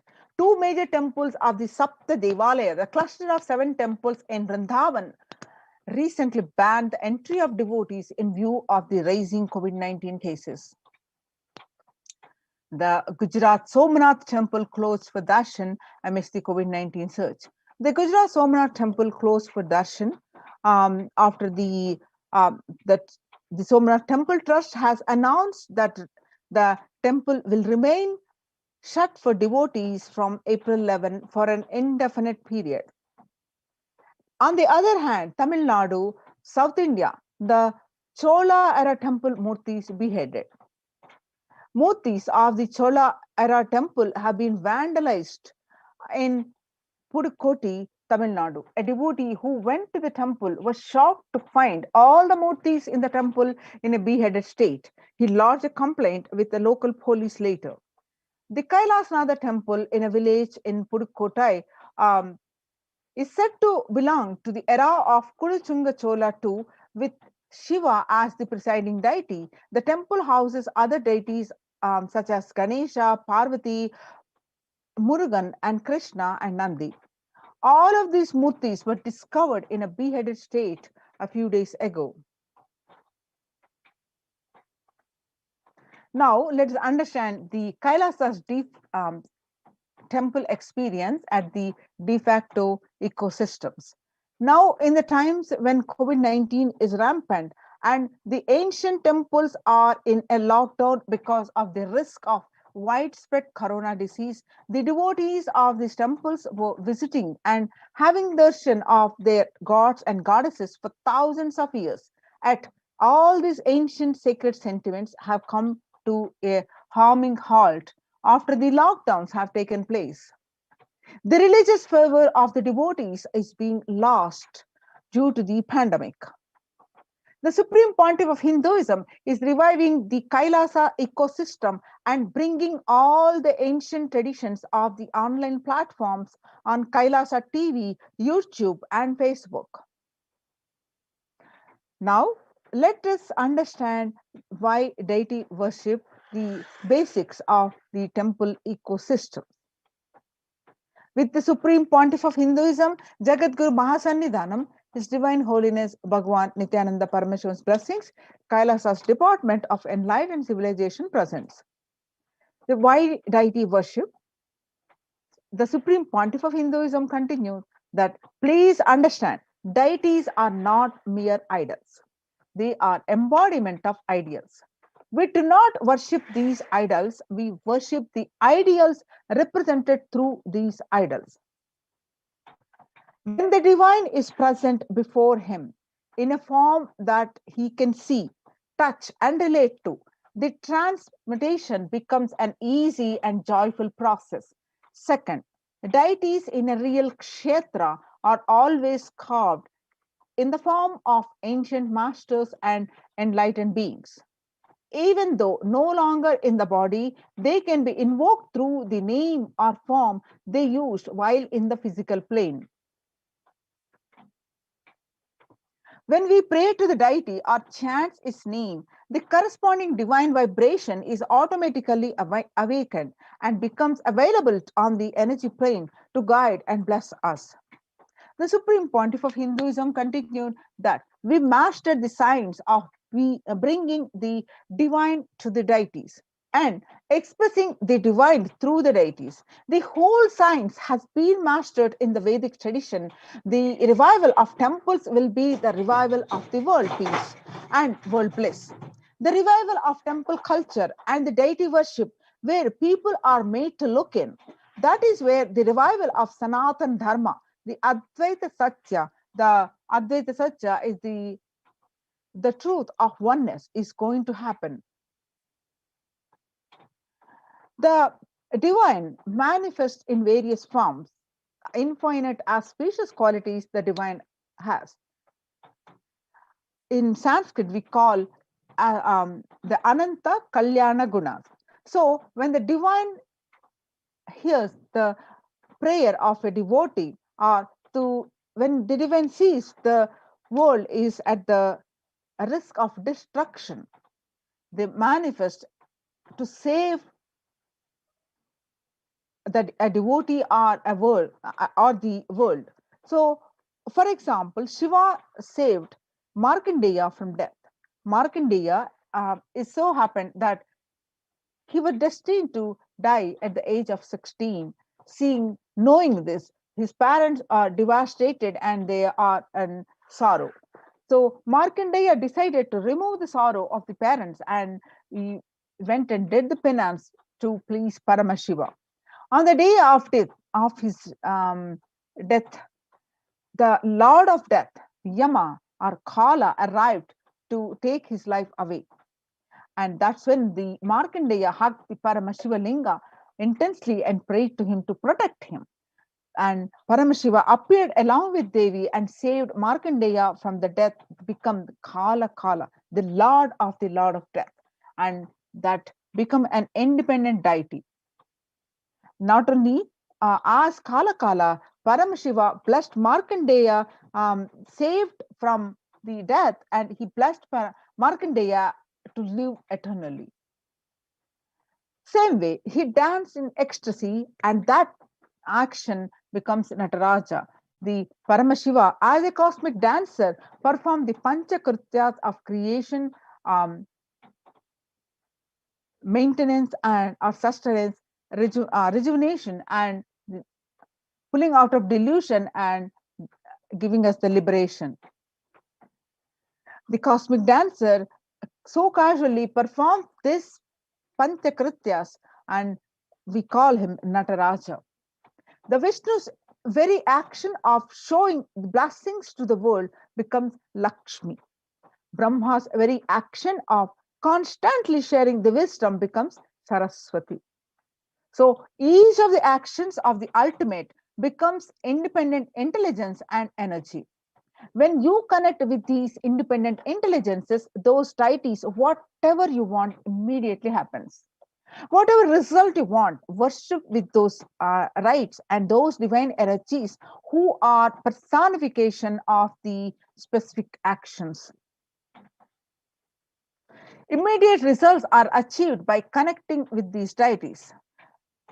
In this world, this can be a powerful method through which you can achieve whatever you want in your life.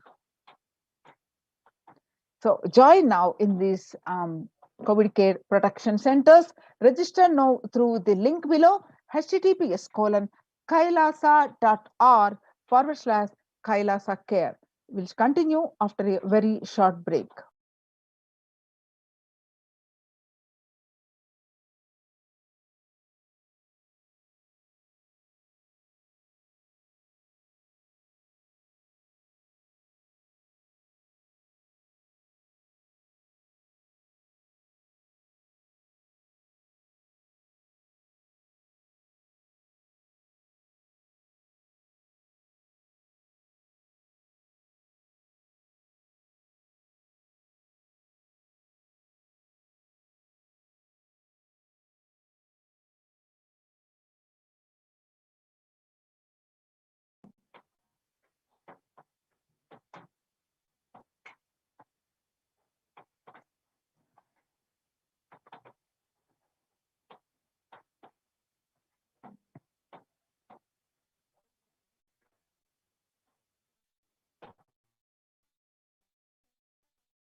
Now, let us understand on the multi-layer quarantine COVID care protection centers at the de facto spiritual embassies of Kailasa and the need for the Annadan. With the blessings of the Supreme Pontiff of Hinduism, Jagat Guru Mahasannidhanam, His Divine Holiness Bhagwan Nithyananda Paramashivam blessings, let's understand the need for Annadan. Let's understand how the COVID-19 is creating a hunger catastrophe in India. The pandemic has led to increase in the global food insecurity, affecting vulnerable households in almost every country. It has exacerbated the existing inequalities, pushing millions of people into the vicious cycles of economic stagnation, loss of livelihood, and worsening food insecurity. The World Bank estimates that 71 million people will be pushed into extreme poverty across the globe as a result of the pandemic. The World Food Programme estimates that an additional 130 million people could fall into the category of food insecure over and above the 820 million who were classified as such by the 2019 State of Food Insecurity in the World Report. More than 50 million people have experienced food insecurity during the pandemic, up from 35 million in 2019, according to the Feeding America nonprofit, the nation's largest hunger relief organization. So, hunger in plain sight, COVID-19 worsened the plight of food insecurity. The child malnutrition and hunger skyrocket in Haiti as COVID-19 infections spike. At least 86,000 children are at the risk of developing a severe acute child malnutrition this year in Haiti, according to sources connected to the United Nations Children's Fund. The number of children projected to suffer from the starvation this year has doubled as the impoverished nations, the countries, to grapple with extraordinary political and social crisis exacerbated by the pandemic.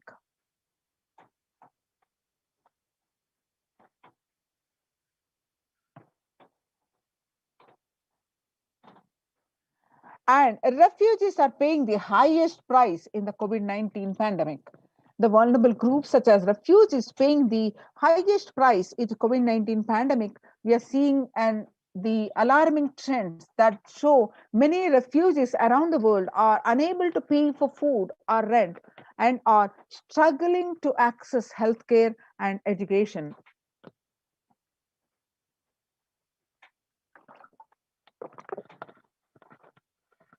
Price hikes in local markets and further displacement caused by low campfires have pushed many families further into food insecurity. During April and May, around 30,000 refugees in Cox's Bazar camps raised questions and concerns, with 63% seeking services, including urgent food relief and shelter. Just over one third, that equals to 37% requested health or medical care. Famine risk spikes amidst conflicts, COVID-19, and funding gaps. The number of people teetering on the brink of famine has risen from 34 million projected at the end of the year to 41 million projected as of June. Without immediate emergency food assistance, they too face starvation, as the slightest shock will push them over the cliff into famine conditions.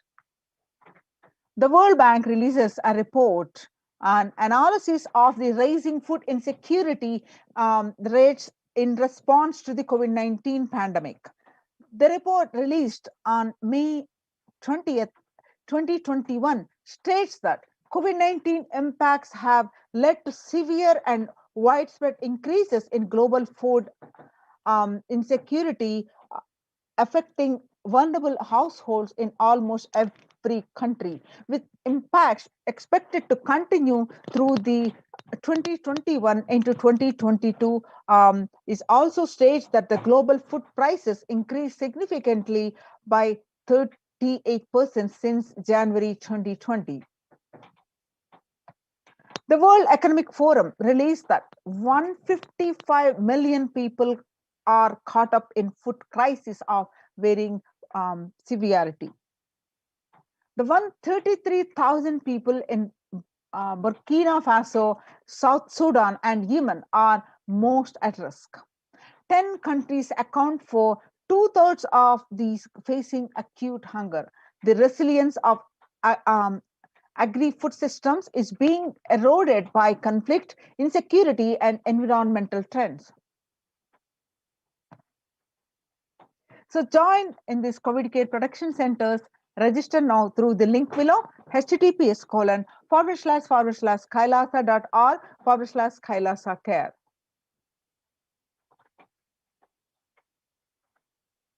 So now let us understand some the powerful cognitions that Supreme Pontiff of Hinduism revealed, that what you eat contributes to what you eat. What you become contributes to what you eat. What you eat contributes to what you think, and what you think contributes to what you cognize. What you cognize contributes to who you are, and what you eat directly affects what you are. That is why I'm saying that the statement that you become what you eat, what is in your plate matters, because that is going to become you. The violence-based food derived from killing animals and life negative, the chemical-based toxic food, both harm the system equally. Organic vegetarian food is not just for health. It gives you an inner space, the physical system, and physiological flow, and to develop highest psychology. To develop highest psychology, not only your physical system, even your physiological flow needs to cooperate.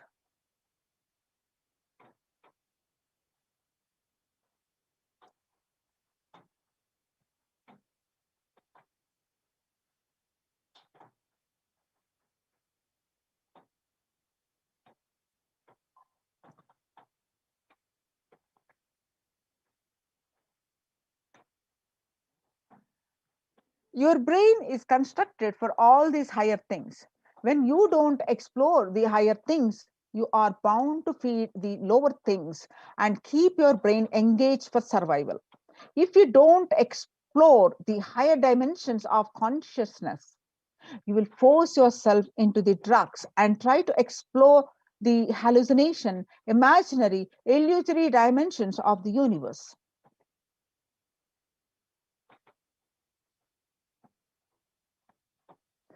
Vegetarianism as a lifestyle. The human body is naturally designed for vegetarian food.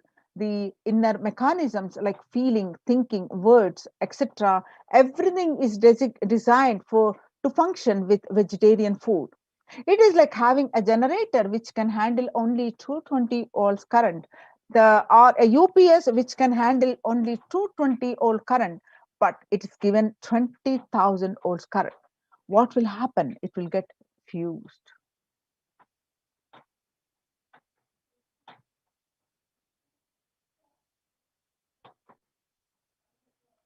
The food without anxiety, fear, and depression, the biomemories, if they are consumed by a person, the energy with which they think, the energy with which they utter words, the energy with which they act, the energy with they feel, and everything will be aligned to the natural source of energy, and it will be aligned to the nature, which is the inner potential energy.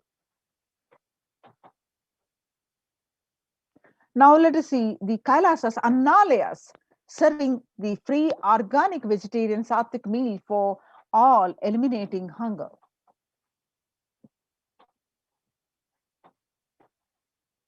The developmental, economic, social, and medical impacts of malnutrition and famine have a critical impact on the individual, familial, and community, national, and ultimately on the global level.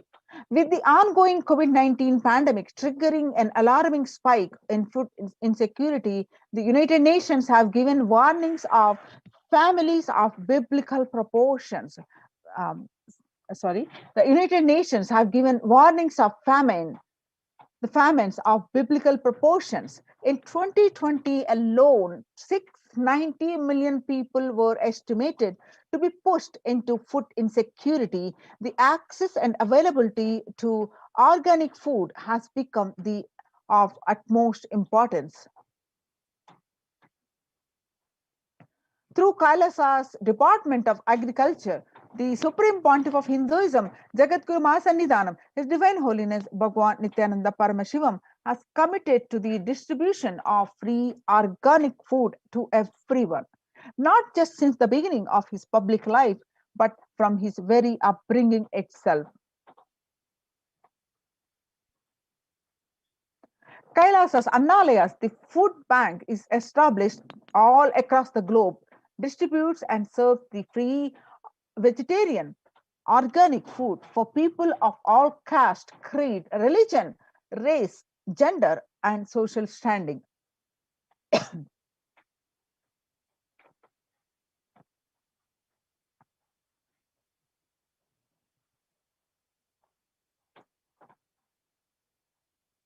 Under the global services, the Kailasa Department of State, under the symbol Red Om, providing relief work for natural man-made calamities, working to eliminate world hunger.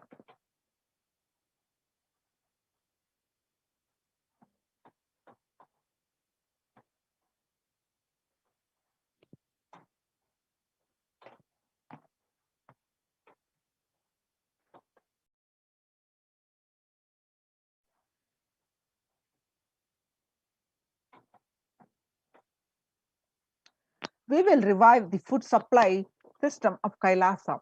Before you get hungry, food will be ready. Continuous Anada. I'm not giving any fantasy. It has already become reality, says the Supreme Pontiff of Hinduism.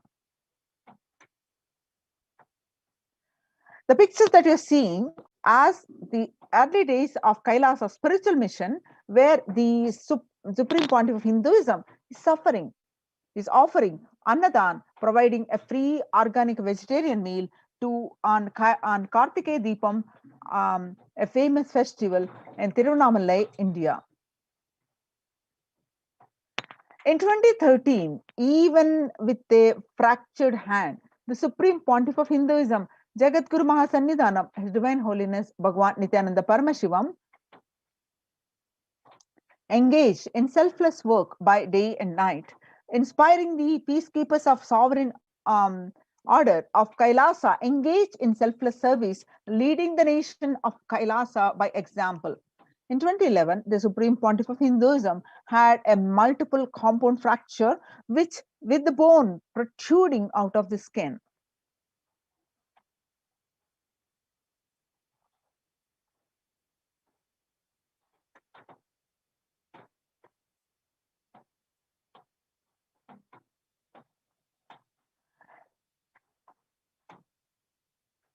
In 2011, the Supreme Pontiff of Hinduism had a multiple compound fracture with the bone protruding out of the skin. In 2013, two steel implants that were fastened in 2011 were removed as the bones had healed completely. This picture is after that surgery.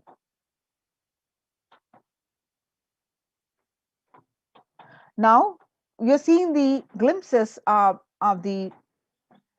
where the Supreme Pontiff of Hinduism himself serving the Thane Flood Relief Fund at Pondicherry. The picture is clicked on 3rd January 2012.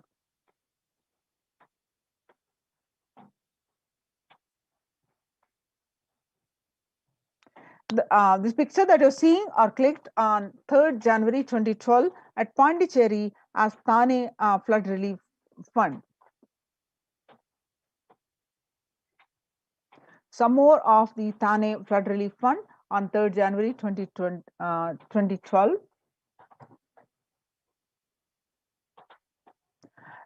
The picture that you're seeing is the inauguration of the Nithyananda Annalayas in Tiruvannamalai on 9th September 2011. The picture that you're seeing where the Supreme Pontiff of Hinduism himself serving the Arogya Health Workshop, Tamil Nadu, where you find the Supreme Pontiff of Hinduism himself is serving thousands of devotees who came to Bidadi to attend the a program.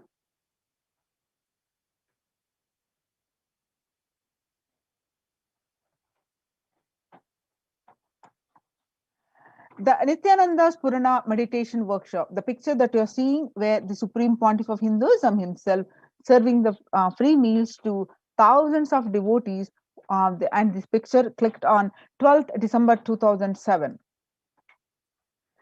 Nithyananda Purana meditation workshop at Tiruvannamalai, where you see the pictures are where the Supreme Pontiff of Hinduism himself serving the food. This picture is clicked on 20th September 2012.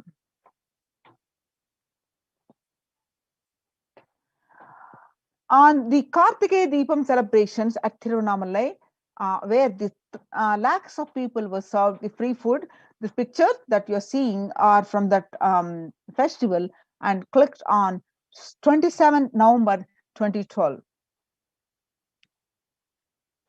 On 10th May 2017, Inner Awakening Meditation Workshop, Tiruvannamalai, India.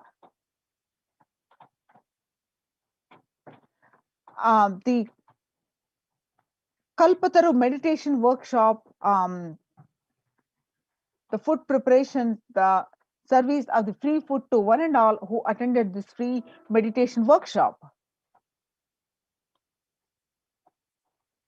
On 5th May 2016, Bhandara feast served for respected spiritual leaders and the Hindu monks. On 28th April 2016, the picture that you're seeing, the Kalpataru meditation workshop, where the thousands of people who attended the program are served free meals. This picture that you're seeing are from 11th March 2017, the Arunachala Sarvajna Preetam, Tiruvannamalai, India. The picture that you're seeing are from 18th August 2019, Tiruchungodu Sarvajna Preetam, India. The picture that you're seeing are the Western Hemisphere, where Annadan distributed during the Guru Purnima, the traditional celebration of Guru, the 6th July 2019. 8th December 2016, Sadashivoham meditation workshop in Adi Kailasa, Bidadi, Bangalore. Annadan service continues in the midst of COVID-19 crisis, 30th May 2020. Now let us listen.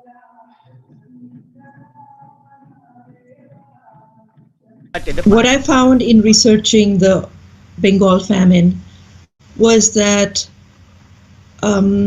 Churchill did several things that greatly aggravated the death toll. India was being used extensively for the war effort. Indian resources, Indian soldiers, and Churchill repeatedly refused to acknowledge the fact that the extent to which India was used could lead to famine. Viceroy to India, Archibald Wavell, called the Bengal famine one of the greatest disasters to have befallen people under British rule, and said the reputational damage was incalculable. During one government discussion about famine relief, Secretary of State for India Leopold Amery recorded Mr. Churchill saying that any aid sent would be insufficient because Indians bred like rabbits.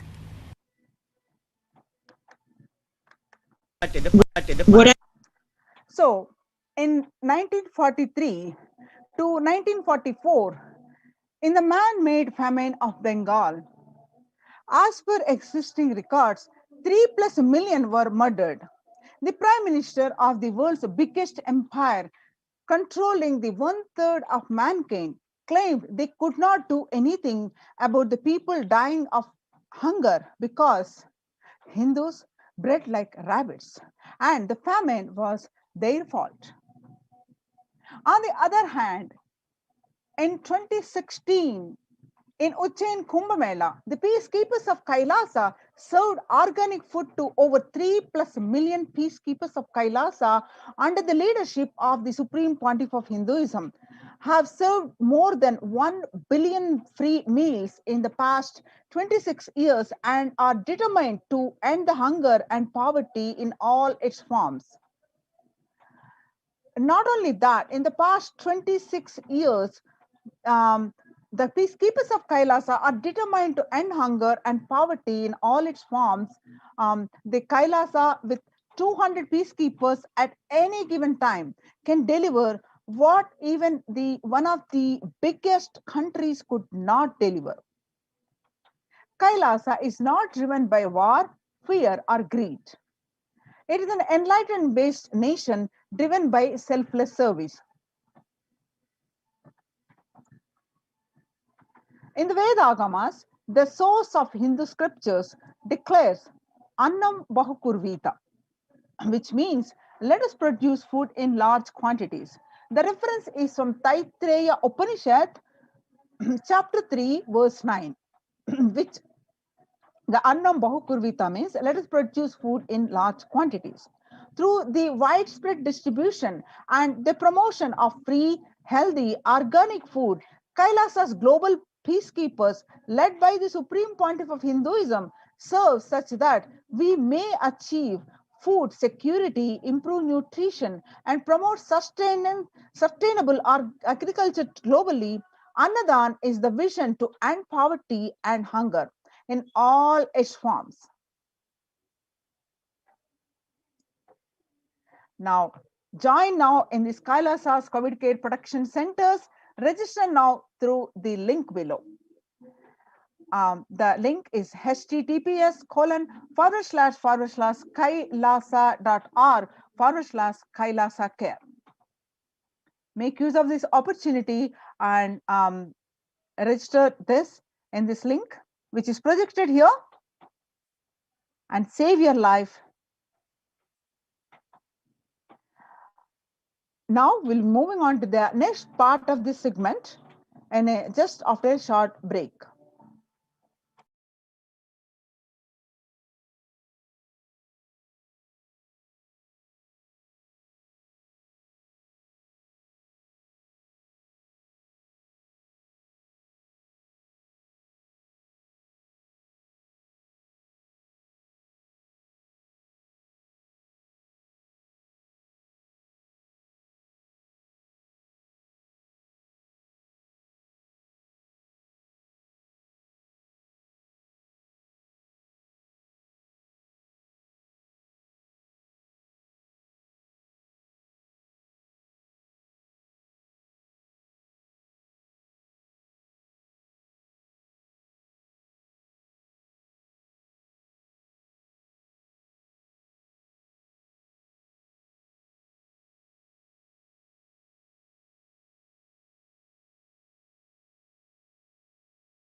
What I mean by the word Kailasa, listen intensely.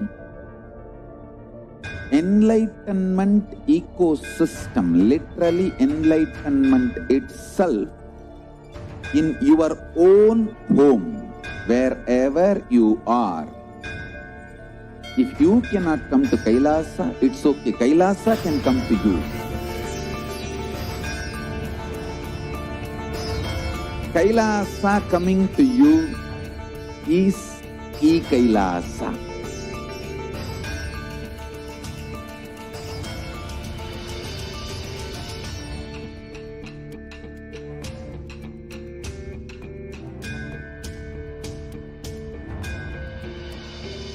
I will revive Hinduism. I am a Hindu revivalist, not by any revolution, but by evolution.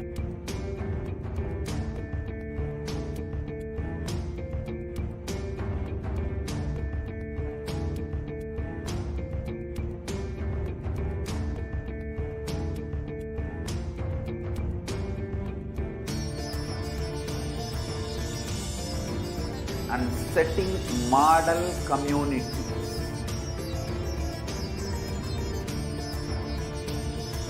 Kailasa, enlightenment ecosystems, Sarvanya Peethas all over the world.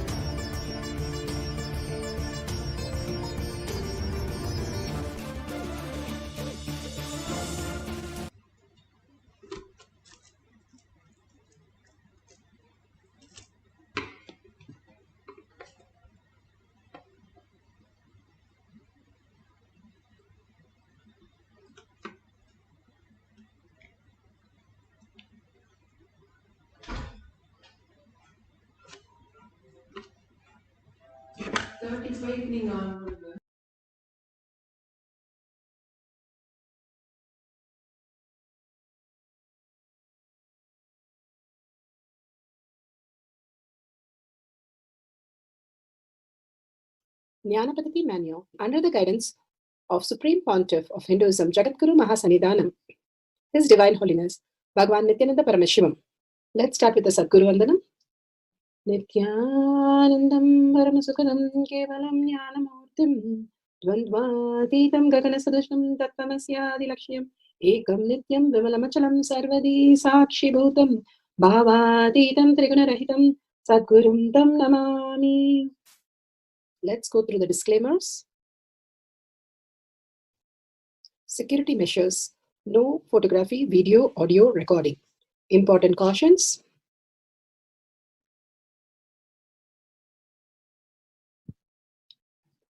Please be aware of the important cautions.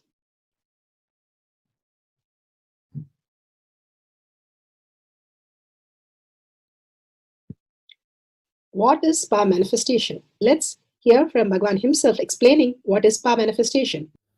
All the 25 states of consciousness, when they happen in you due to your chemicals and hormones ups